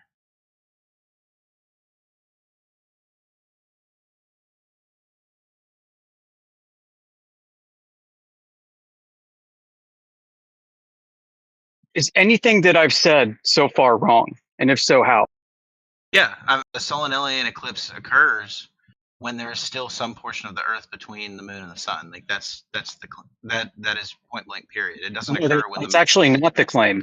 No, it's the Sun Actually, and Moon. absolutely not the claim at all. The Sun and Moon are not in line, right? There's still a portion of the Earth that is acting as a barrier to the Moon. That is how that works. That's it. Okay, can you provide a source reference for that? Because that's the exact opposite.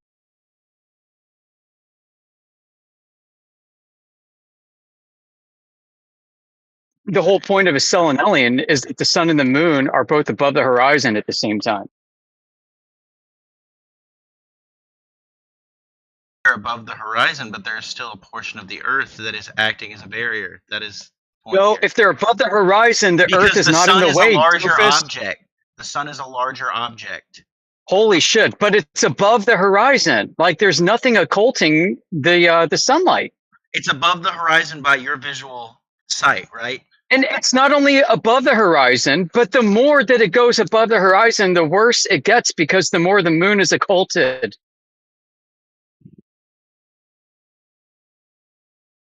And the same thing happens during sunsets when the solennelian happens.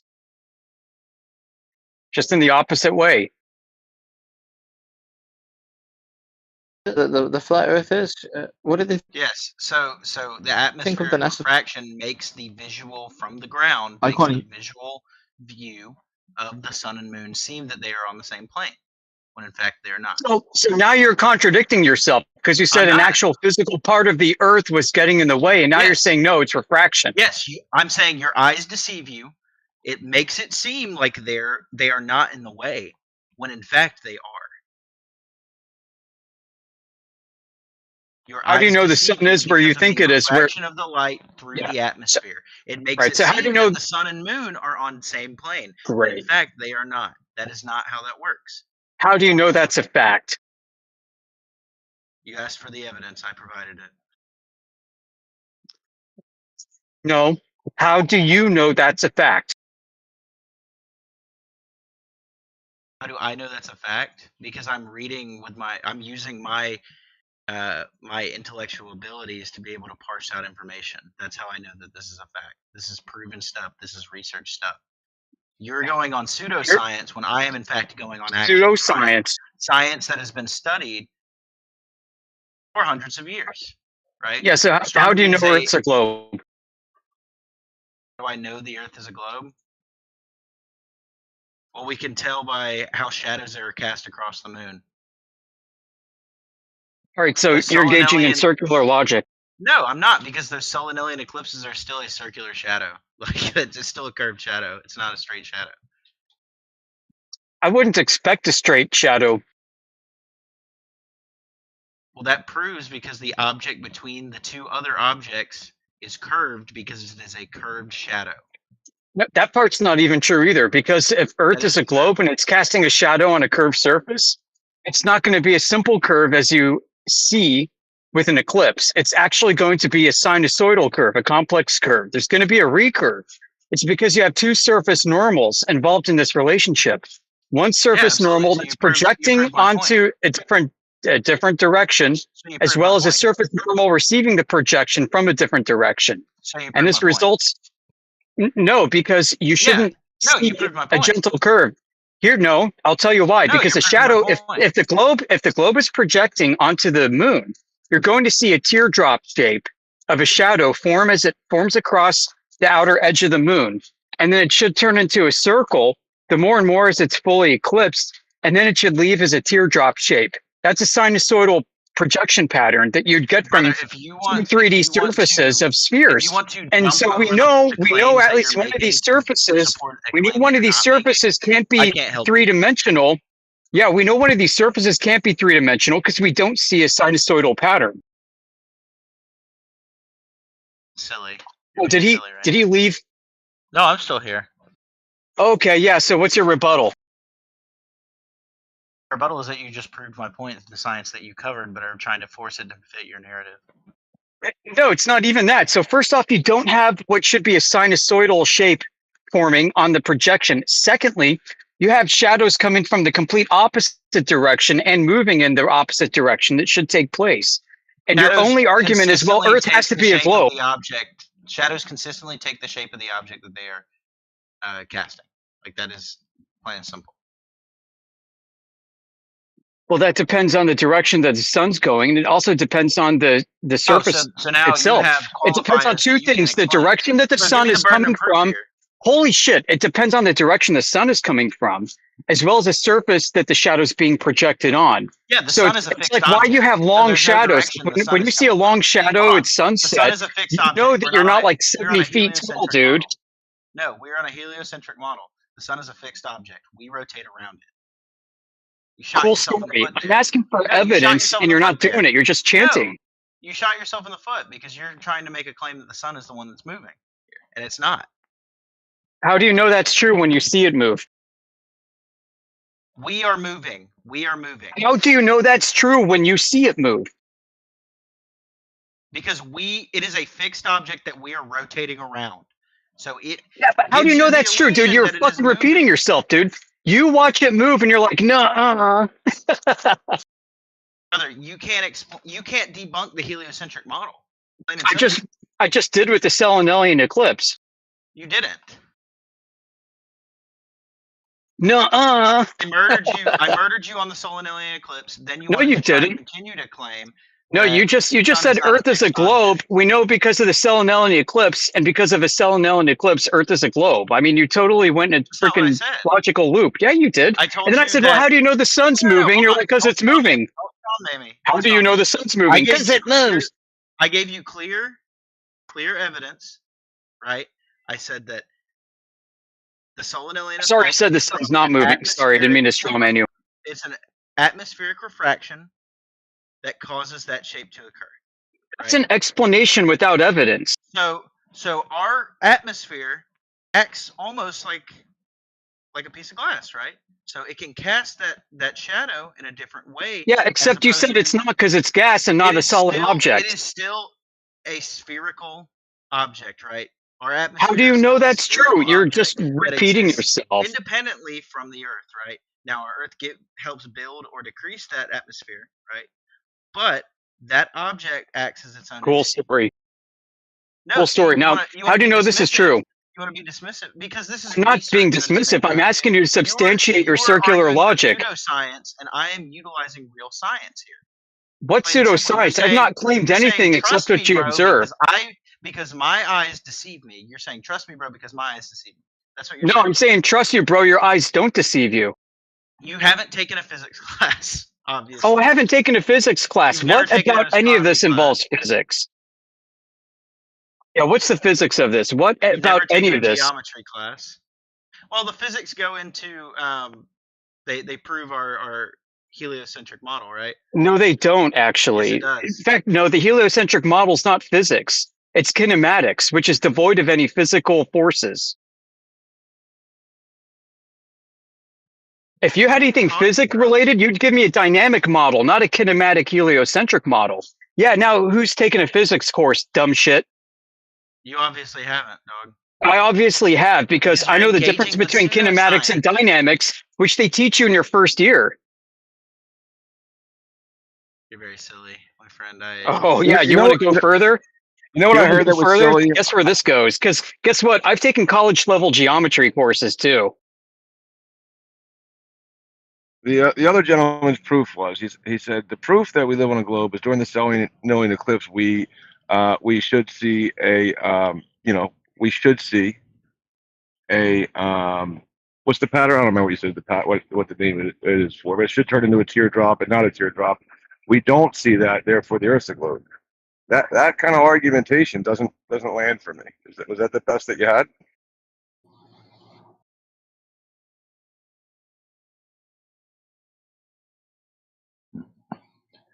I enjoyed the keynote point of the Glober. You're silly. Sorry for accusing you of thinking that the sun moves when you don't think it does. I think he might have left. Yeah, he said you're silly and just left. Keynote point. Yeah. Well, I kind of fucked that up. Accusing him of the sun moving. It's kind of hard to get it backwards for the globe, you know? Everything they have is backwards. Even when he said he destroyed you on the Selenilian, when his claim was that if the Earth's a globe, right, like then we should see, because you pointed it out to him, we should see a like a teardrop pattern. We don't see a teardrop pattern. Therefore, we know the Earth's a globe because something else is causing it to not do what it should do. I mean, it's just so far-reaching.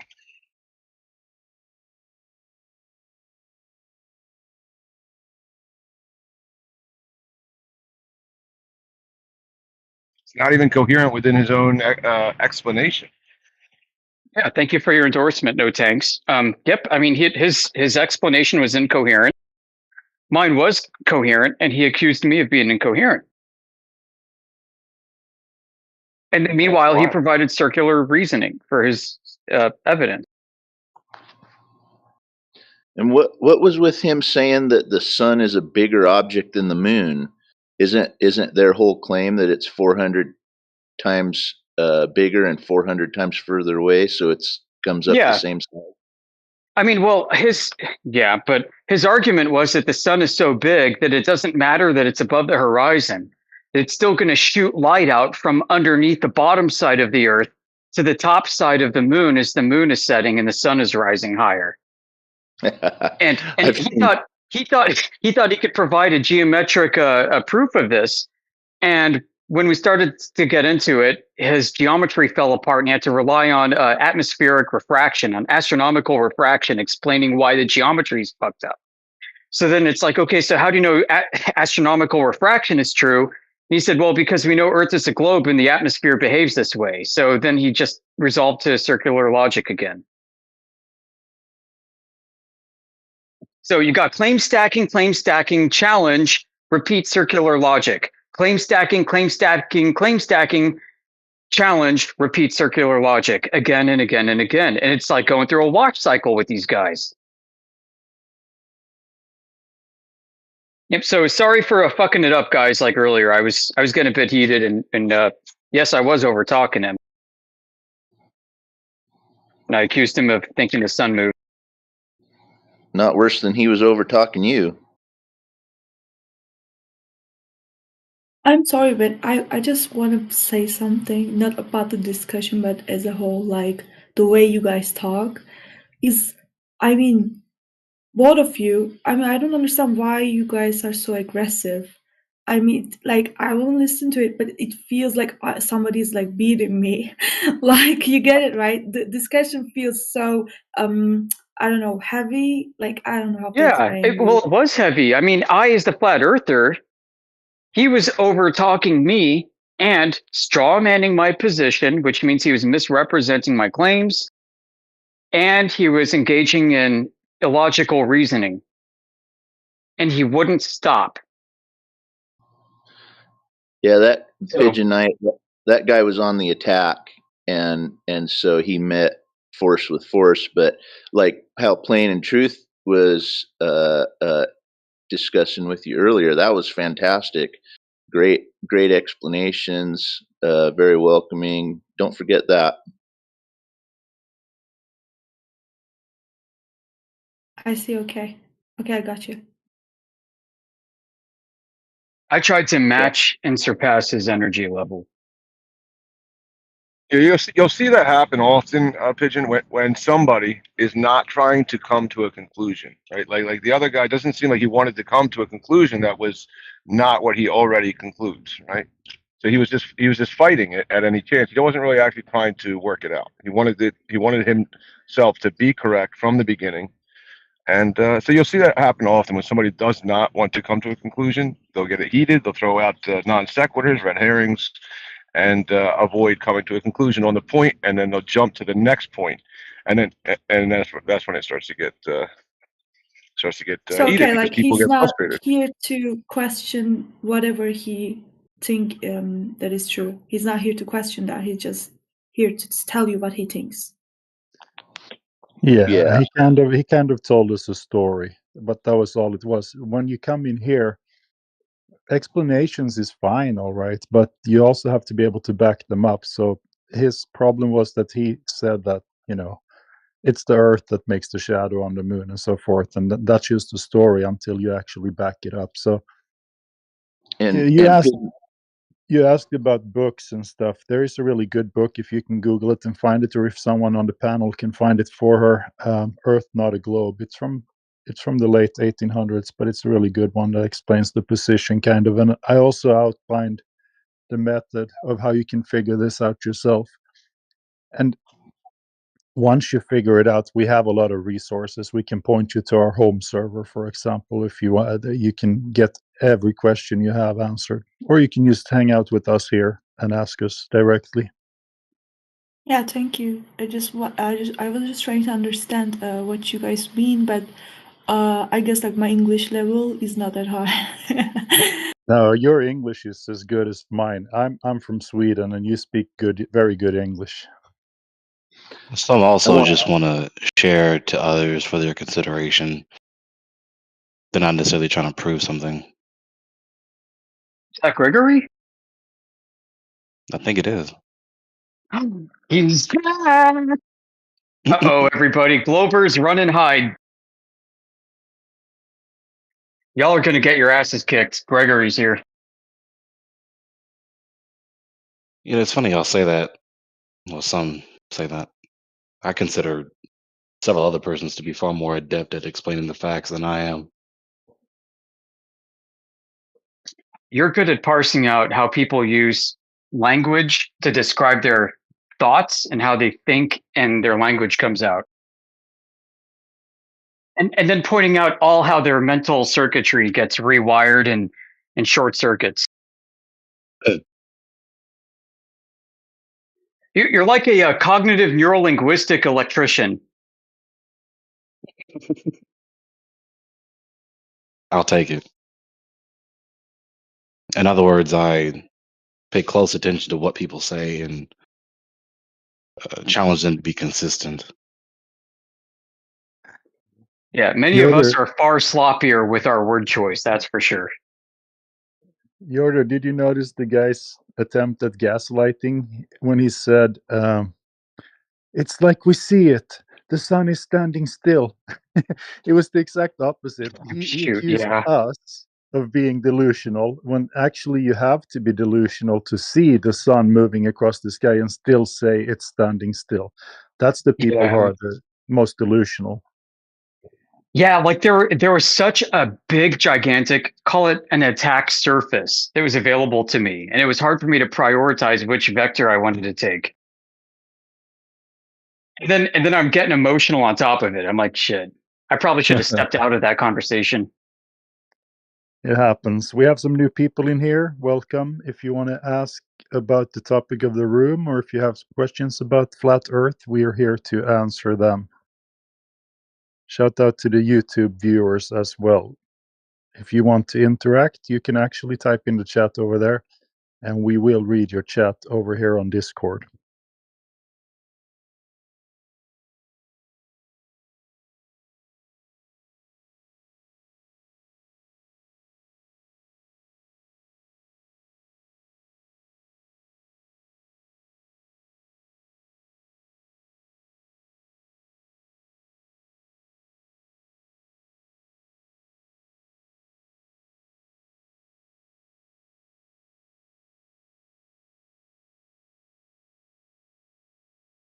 We do have a question over on YouTube. If someone wants to answer, Una Talks Rimu, who says, "Why would Earth lie?"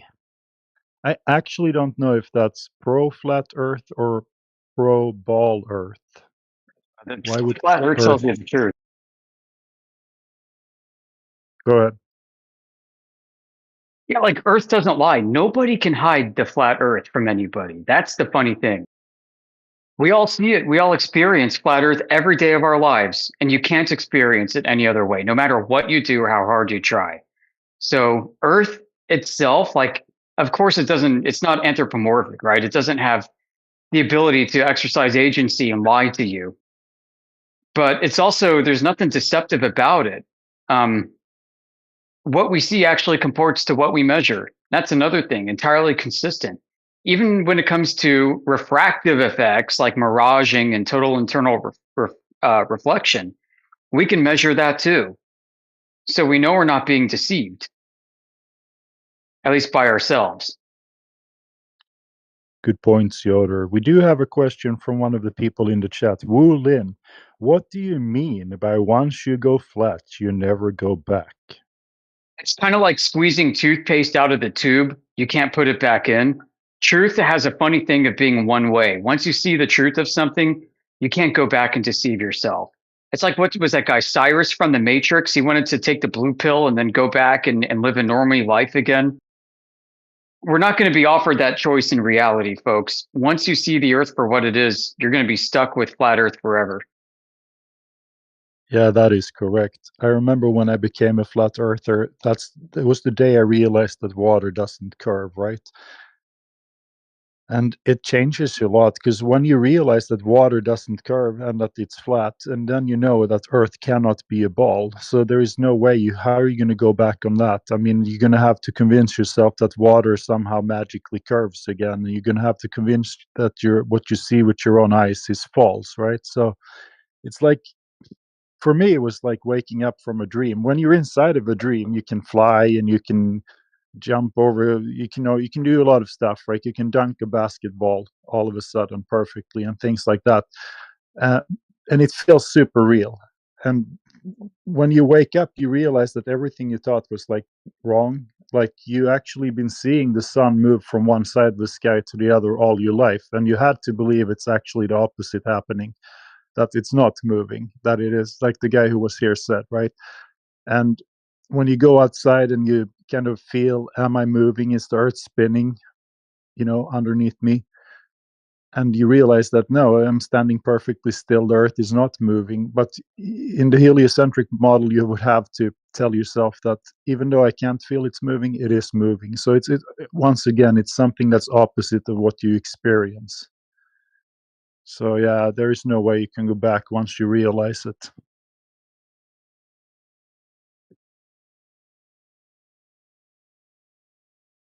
Well, I still can't get it because how do you explain gravity? Oh, don't worry. We were hoping that you would do that. Can you explain gravity? What is it and how does it work? Uh-oh. Well, the waters, they are not curved. It's just because of gravity. So, True. Bro, I'm asking you, what is gravity and how does it work? Don't tell me the effects of the thing that you haven't explained to me yet. What is it? How does it work?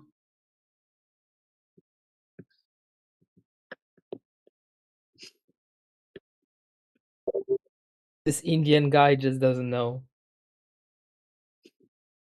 Nobody knows. well, it's hard to explain. Well, nobody really knows. It's almost a trick question because it traps people into giving an explanation that they shouldn't be providing. Because nobody knows. Like, even the smartest scientists in the world are still figuring this out. Yeah, Nobody each knows week what there's caused it. yeah. So each week there's a new gravity invented, theorized, colloquially theorized. But in reality, no gravity.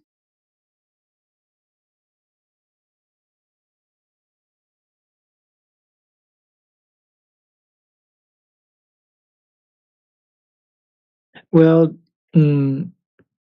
I get it that it doesn't mean that science should be right and that we should believe in science. There are all kinds of theories that we can believe.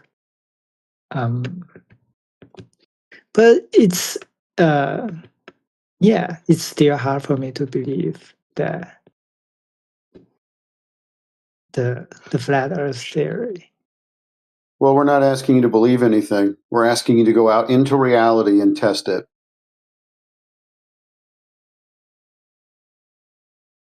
See, someone before us, the people that, raised you and put you into school, and then your handlers at school, they were all trying to convince you to believe in something that they never proved to you. So through many hours of them, sort of forcing onto you this rhetoric, and then you repeating it back to them through testing and shame and all the other things that come through that, they got you to believe an idea that completely violates everything that you experience. So you have a religious system with the globe. You believe in the globe and gravity and heliocentrism, so on and so forth. I'm not asking you to do any of that. I'm asking you to go out into the real world, the reality, the physical, and measure it and see if your religious system lines up with reality. And I'm telling you right now, it does not, but I can't convince you of that. You have to do it for yourself. Or you can abandon our recommendation to go ahead and test reality, and you can stay in your religious system that doesn't have any evidence, just circular logic and just so stories, and you can keep it, and you don't have to come back or anything. Whichever one you want to choose, reality or religious system. It's up to you. Well, if I can go to the space, if I can look at the Earth, then Sir, you're just regurgitating your religious system to me. There is no space.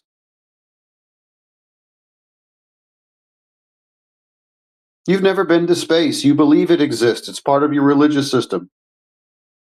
You can measure the surface of the Earth on the surface of the Earth. You're on top of the thing that you can measure. There's no need to go to space.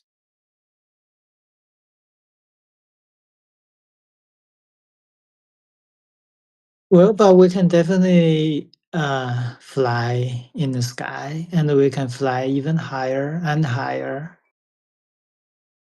Yes, and every altitude that we can reach, even at 250,000 feet or whatever it's going to be, 250 miles, there is no curvature to be observed. It's always flat.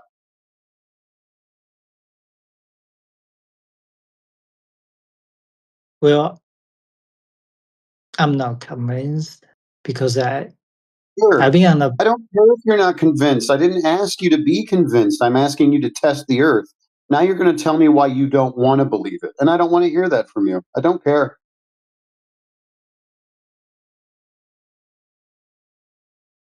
Yes. Yeah, but I'm not here to argue too. I mean,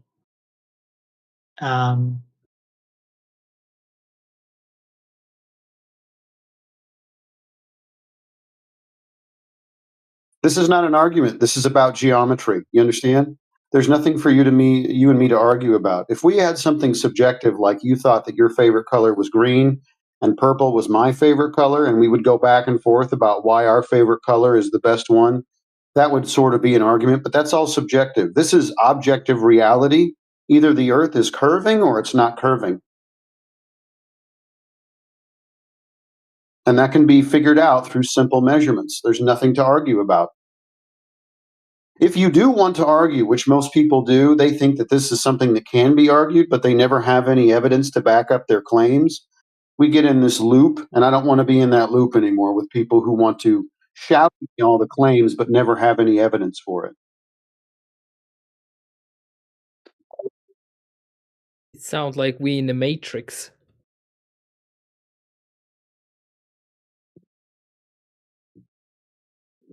yeah. Well, there's the old philosophy thing that if you are in the matrix, you can tell you are in the matrix. For example, do I really exist? You can. There's no correct answer to that. Well, you'd have to define what existence is. The funny thing about these philosophies where you might be a brain in a jar, a lot of things are assumed or not even defined. And so they get people who don't catch the assumptions or the lack of definitions. And then they walk them down this road where even the idea of existence is not defined. But I can't prove that I exist. I could be a brain in a jar. What is existence? What would you define it as? I think, therefore I exist. That's a saying, and it's a crackpot philosophy. What does existence? How is it defined?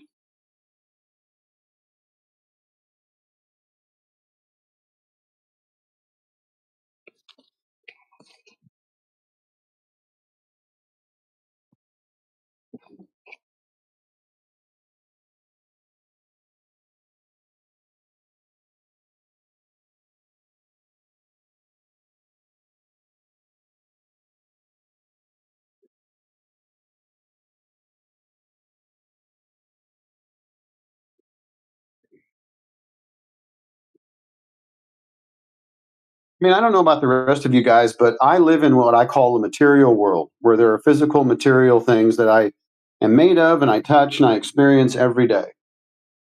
So we tend to define existence as material, or at least awareness of the material, or awareness at all.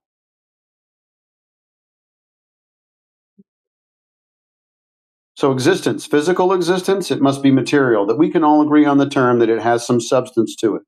Charge, weight, spin, you know.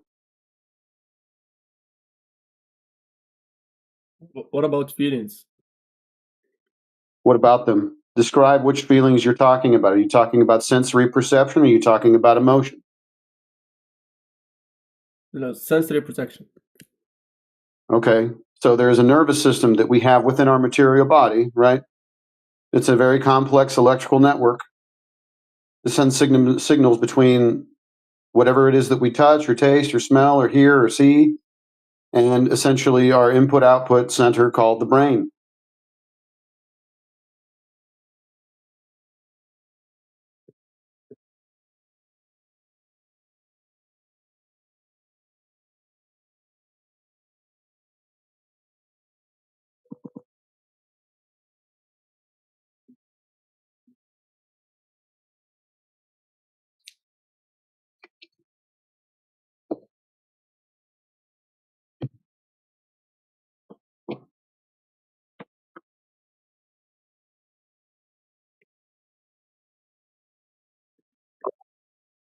I have a one question to this gentleman with American accent, and I assume he's from America. Are you still here? Yeah, but I'm not from America. I'm from God. You're not from Just so you America? know. Really? No, Where are I'm you from from? Canada. God. God. Okay, fair enough. Fair enough. No, I have a question. Do you believe we live in a matrix or not? What do you even mean by that? I mean, it's like, have you seen the film Matrix? Yes, I've seen it. Yes, you've It's seen it. scientifically supposed to be a parody of the actual governing system that you live within. I mean, pretty much. I Yeah. assume. I mean, me always was like, the curious question, like, have you never asked yourself what happened, like a moment you die, then what? What happened with your conscious? Where does it goes? Does it go to like new body or it's like just gone? I don't know. That's, I think, is a good question. Well, if anybody here has had a near-death experience and could tell us if they've been dead for any amount of time, if they could tell us what happens, then maybe we'll get a clue. I have not had that. That's the problem. Like, that's the problem. Like, the only person who can tell that is the person who died, who cannot speak. And that's kind of like, always I was, I don't know. I think it's like a question which doesn't have an answer at some point. Well, you are in luck, sir. I have died, and I have returned to tell you that you need to go to church. Okay. Amen. Okay, we have very religious person. Fair enough. Have you Well, I'm really seen glad a god? Have you seen a god? when you had this experience? I think he You went to too go to hell. church. Mega, you had. I mean, what you have seen when you had this nearly death experience? Friend, look, if you want to discuss this topic, perhaps go to a different room, like a religious room or philosophy room. But this is a flat earth room. We're not going to have people coming in here asking about testimonials on whether or not, if somebody may or may not have died for a short amount of time. We have someone here that apparently has had that experience. They're giving you a piece of advice. That's about as far as it's going to go. Fair enough. Fair enough. So this group is about the people, the reason why flat Earth is real. Am I right? I guess so. Yeah, we just tell people how the earth is measured and how water behaves and how everybody treats the earth and experiences it, that it's obviously flat and stationary, and the outer space myth is just that, a myth. There is no outer space. We're just kind of helping people understand their reality. My question is, why do I don't know, do leaders or whatever who controls the earth, why they convince people that like earth is flat? What is the like goal? What is the point? You should ask them why they're doing it. I mean, can't divine their thoughts. I don't know. I mean, I thought that people who like believe in that they kind of like have some reasoning behind it. Like why do they do that if it's true? You should ask them. Why are you asking me? I mean, I'm asking you because you believe in this theory, so I'm just like curious. Oh, why? Maybe any No, just thoughts. sorry. I don't like to be strawmanned by people. Okay, you just accused me of believing in a theory. Did I tell you that I believed in a theory? Haven't. No, I But haven't said anything like that. And yet you said I believe in it's a because theory. there's a lot of But reasoning that the Earth is flat. I think that's don't what you said. mischaracterize me. Excuse me. Don't mischaracterize me in this discussion. I didn't say anything like that. I don't appreciate it. Right. What I told you is that the Earth is measured flat, experienced as flat and stationary, and that is how every industry and every individual human being on the face of the Earth treats the Earth. That's how it's measured. That's how it's experienced. There is no outer space mythos. There is no gravity. All those things are completely false. Now, you want to ask the question, if that's true, and if the heliocentric idea is a lie, why are people lying? Don't ask me. I'm not the one that's doing it. I'm telling you the truth. They're the ones that are lying. You should ask them. Basically, what you're saying, like, the Earth is by logical things is not flat. It's flat, basically. No, not logical. I mean, it is logically consistent, but it is measurably flat By and whom? stationary. Measurably by whom? By What are the everyone. materials? Everyone. What are the materials you make? Bro, you're cutting up a little bit. I can't understand what you're saying. What are the materials that you Everyone use to measures measure the it? earth flat. This is my statement. This is my claim. Everyone measures and treats the earth as flat and stationary. If you have evidence to the contrary from what we already experience in reality, then I will need to see the measurements. So, can you show me the measurements of the earth curve? I mean, you should ask a pilot, and he will tell you. Friend, I'm asking you, if you think that the earth is curved, you get me a pilot that has measured the curvature of the earth. I won't bother myself to convince you. I don't need you to convince me of anything. I didn't ask for that. You're making a claim. You believe it, but you don't actually have any information to back up the thing that you believe or the claim that you're making. That's not my problem. I mean, I think it's a good question to ask. Okay, by logical things, Earth is flat. Then what? I think it doesn't change how you live. Okay, it's flat. Then what? I don't know. This is the second time you've mischaracterized me, and I'm really kind of getting tired of it, bro. You said from a logical standpoint. No, I said it's measurably flat. Yep. Empirically flat and stationary. And there is no evidence to the contrary. And why it's important? Why it's important? Because you could logically conclude something and yet still be essentially wrong. Because you're not dealing with the material, you're dealing with the philosophical, right? Or the mental gymnastics, the logical. We're talking about physical. So physically, the Earth is measured to be flat by everyone. I guess the people who travel or like who was on the plane like would disagree. Why would they disagree? They're flying over a flattened stationary plane as it is measured and as the instruments within the cockpit tell them. I guess if you're high enough, you probably would be able to see the curls, like that. Like Earth is like, like. We're not talking about being able to see a curve. Like I told you before, whoever, as high as we can go, even 250 miles above the surface of the Earth, no curvature is seen. It's measurably flat on the surface, and it cannot, no, there's no curvature seen from the highest altitude that we can get to. May I ask you, do you have a hat from aluminium?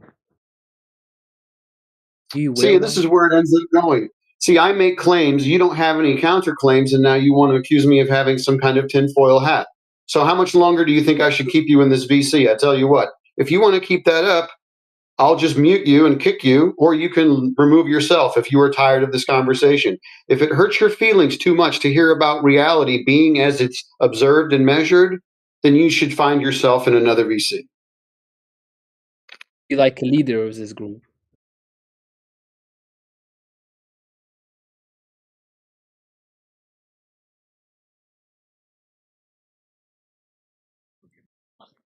No, we don't have any leaders here exactly. It's an open panel. Anybody can answer. No, because he said like he will like kick me out, but I guess it's just admin can do it or anyone can do it. He's asking if he has the authority to do it. Can he really do that? Yes, he has the authority to do it. Hey, can I ask you a question? He's admin. Yep. Don't worry about it. Let's. I want a minute with you.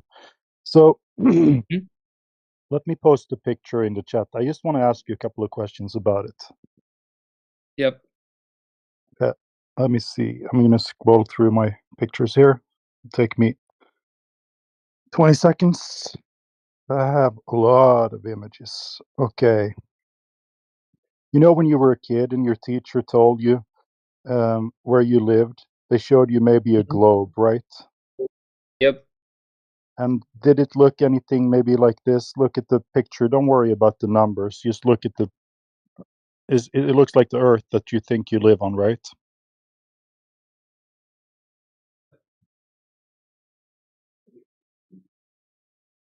Yeah, or that one that Rayleigh Criterion posted. Does it look like the Earth? Yes. I guess so. Yeah. Yeah. And do you see all the blue stuff in that picture? What is that? Do you know? Blue stuff. Yeah, all You the mean blue. Yeah, it's water, right? Yep. Yep. You know, for several years, I believed that I lived on this ball in space because that's what my teacher told me. You asked before, why would they lie, right? Your teacher, they just told you what they have been told, right? It's tradition at this point. That's all it is. Because they have no evidence of this, right? But here's the thing: they have told us the size as well. Do you happen to know the Earth's size? Nope. Yeah. So the radius of Earth is 3,959 miles. So once we know that number, we can figure out how much. Because you see all that water on the ball, the blue stuff. You notice there is something weird about it, right? It curves like around the ball, and it kind of sticks to it. And people say that that's because of gravity. You've probably heard that, right? Yep. Yeah. So if I go ahead and grant you that gravity right now and say, yeah, sure, there is a thing called gravity, and guess what? It pulls water into a ball-shaped thing, right? And now maybe there is a way we can confirm this. So since they've given us the size of Earth, we can do a little bit of math, and the math is in that picture I posted. So over 10 miles, if Earth is a ball or approximate ball, but for all practical purposes, we can call it a sphere, right? Then water has to curve 66 foot over 10 miles. Now, I don't know if you're familiar with feet and miles, but in kilometers, that would be 16 kilometers, and 66 foot is about 20 meters. So if you take a friend to a 10-mile wide lake, or let's say 16 kilometers, are you used, by the way, I mean, I guess I could ask you, are you familiar with which system would you like me to use? Kilometers, Okay. kilometers. Like I still until this day I don't understand why people measure things in miles, but like it's just like Yeah, right. No, understands. But I use miles fine. because I lived in America for the last 20 years, right? But I am Fair familiar. enough. Yeah. Yeah. But let's just do it in kilometers then. So the radius of Earth is 6,400 kilometers approximately. And you can use math to figure out how much water needs to curve over a distance. So for example, for 10 miles, 16 kilometers, there has to be 20 meters of curvature between you and the beach on the other side, right? So let's say you have a friend and you bring him to a lake that's 16 kilometers wide. You bring a camera, or you can give your friend a mirror, for example, and he can flash it. If you see that flash, you know that either A, your friend is 20 meters tall, or B, water doesn't curve between you. Which one do you think is correct? Mm. You understand the logic, right? No, I get no, I get your point. I get your Yeah, point. That yeah. So the is that problem is, kind of yeah.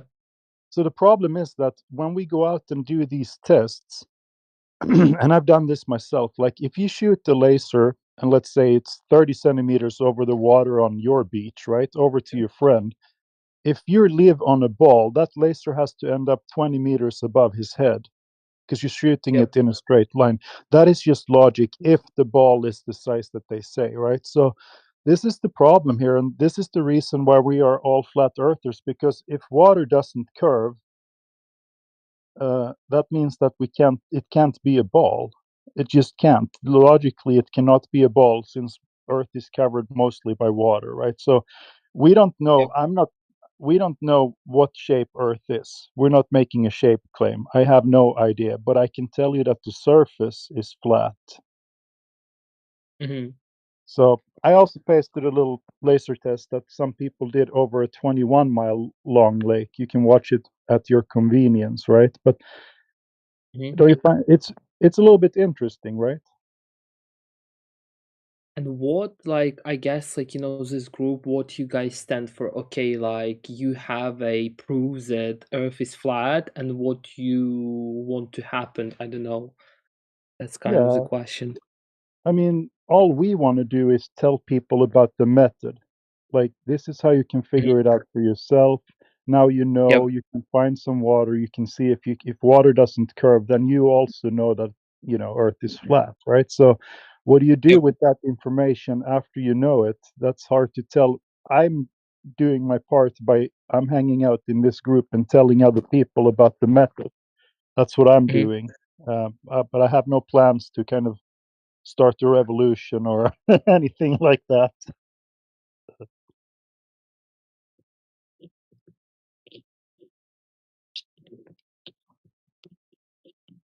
So yeah, I hope that answers some of your questions about why we are flat earther and the topic of the room today, or the event that's running. Please think about it a little bit, and if you have more questions, we're here for you. Meanwhile, we can say hello to some people who just joined. No, I Who is have a going? question for you. Go ahead. You seem like a very reasonable guy. Like, okay, you figure out that, like, okay, Earth is flat, period. And my question is, have you ever asked yourself, like, why do the system convinced us that Earth is not flat? Why? I mean, there is a history in this. It's several thousand years ago, the Greeks some half-naked people, they looked at the sky and they thought that the sky was curving, right? This was like Pythagoras. Have you heard of him? He had a cult. Like they thought that the most beautiful shape was a round, like a ball, a sphere. So it kind of started to spread from that point on, but nobody actually had any evidence for that. So it was just a philosophy in the beginning. And as I said before, nowadays it's just a tradition because we can't confirm it. I mean, I've seen those pictures from space and so forth, right? First, you would have to believe NASA and about the moon landing and things like that. And then you have to believe that the picture that they show you from 1972 is real, right? But even if you believe that, when we go out and actually see, does it curve? We can't confirm it. So I'm going to have to disregard their fake pictures. Yep. Yeah.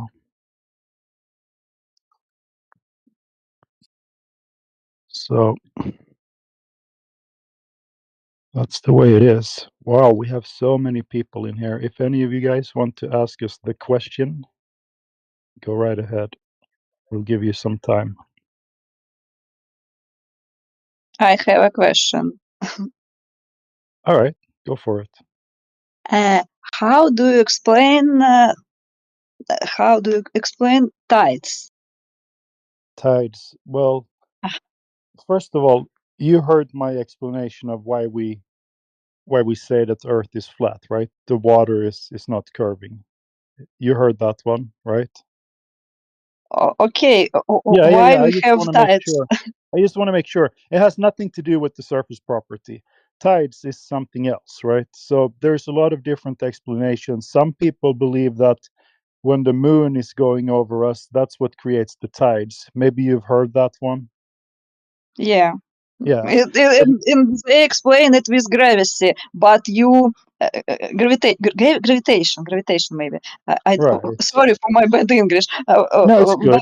you told that gravitation doesn't exist. It doesn't exist. And I ask you how you No. explain that. I think what we said was that nobody knows what gravity is. We can Uh-huh. see the effects. If you drop something, it goes down, right? And you can call that gravity if you like, but our claim is just that there are just theories. There's like 74 different ones. You can just Google it. You will find all kinds of gravity: Einsteinian, Newtonian,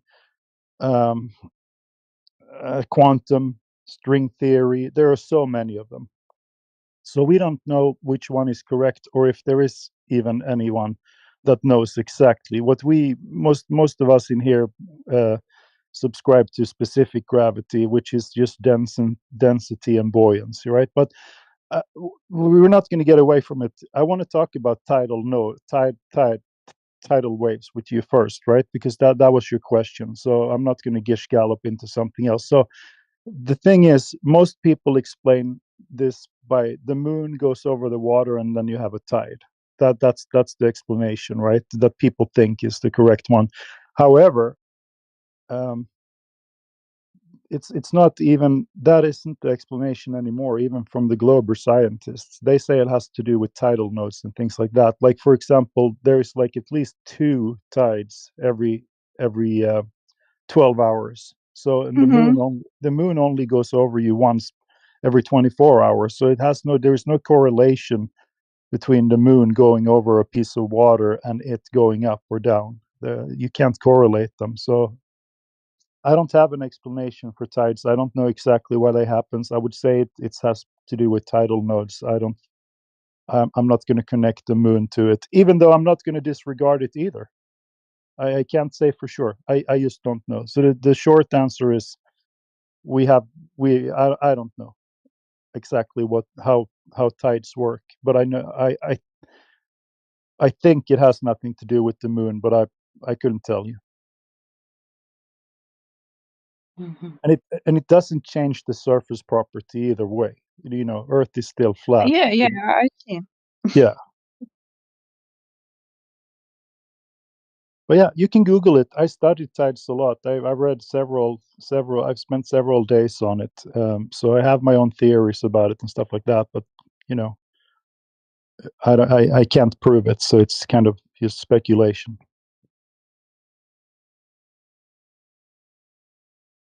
Hello? But yeah, we get that question quite often.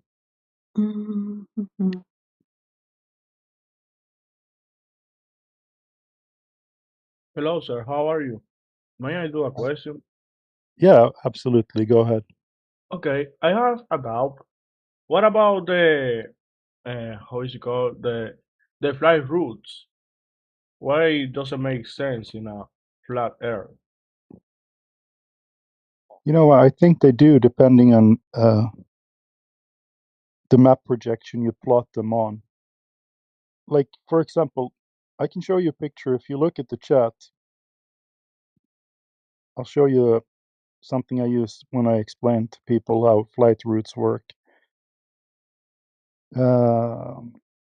Let's see, where is it? Here we go. Are you able to see the chat? Bro, Are you looking I at have the chat? question. I have question. Yeah, I'm in the middle of answering a question about flight routes. Give me a second. Are you able to see the chat? Yes, I see it. Yeah, do you see that picture of that? There's a man or a woman standing on a little island there, right? Yes. Yeah, you can call that like point A. Let's say that's Sweden. And the trees in the middle of the island, we could call those trees maybe America or Africa or whatever. You can take that flight and you can fly in there and then you can go back to point A again. You can even circumnavigate that land. You just go east or west. Everything on Earth is a circle route, basically. It doesn't matter what the shape is. I mean, even on a ball, you still have to, like, if you have a basketball in your hand and you run your finger in a circle around it, you can kind of take a plane flight and come back to where you were, and you can do that on a flat plane as well. Like, because everything points to the north, like your compass. Look at the chat there. Your compass, even if you pick east or west, it's going to point to the north, and you can go around in a circle. That's how we travel, right?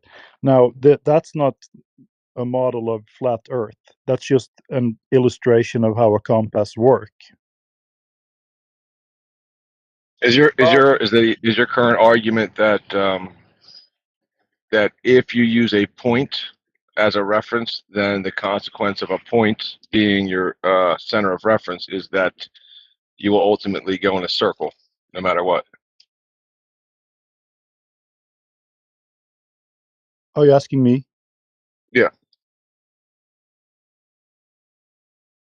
Yeah, my point is that we travel in circles. Yeah.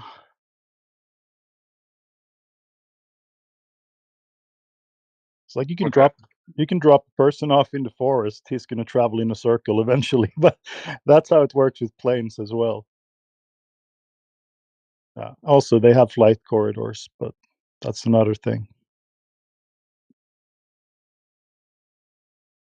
But what about travel from South Africa to Sao Paulo, Brazil?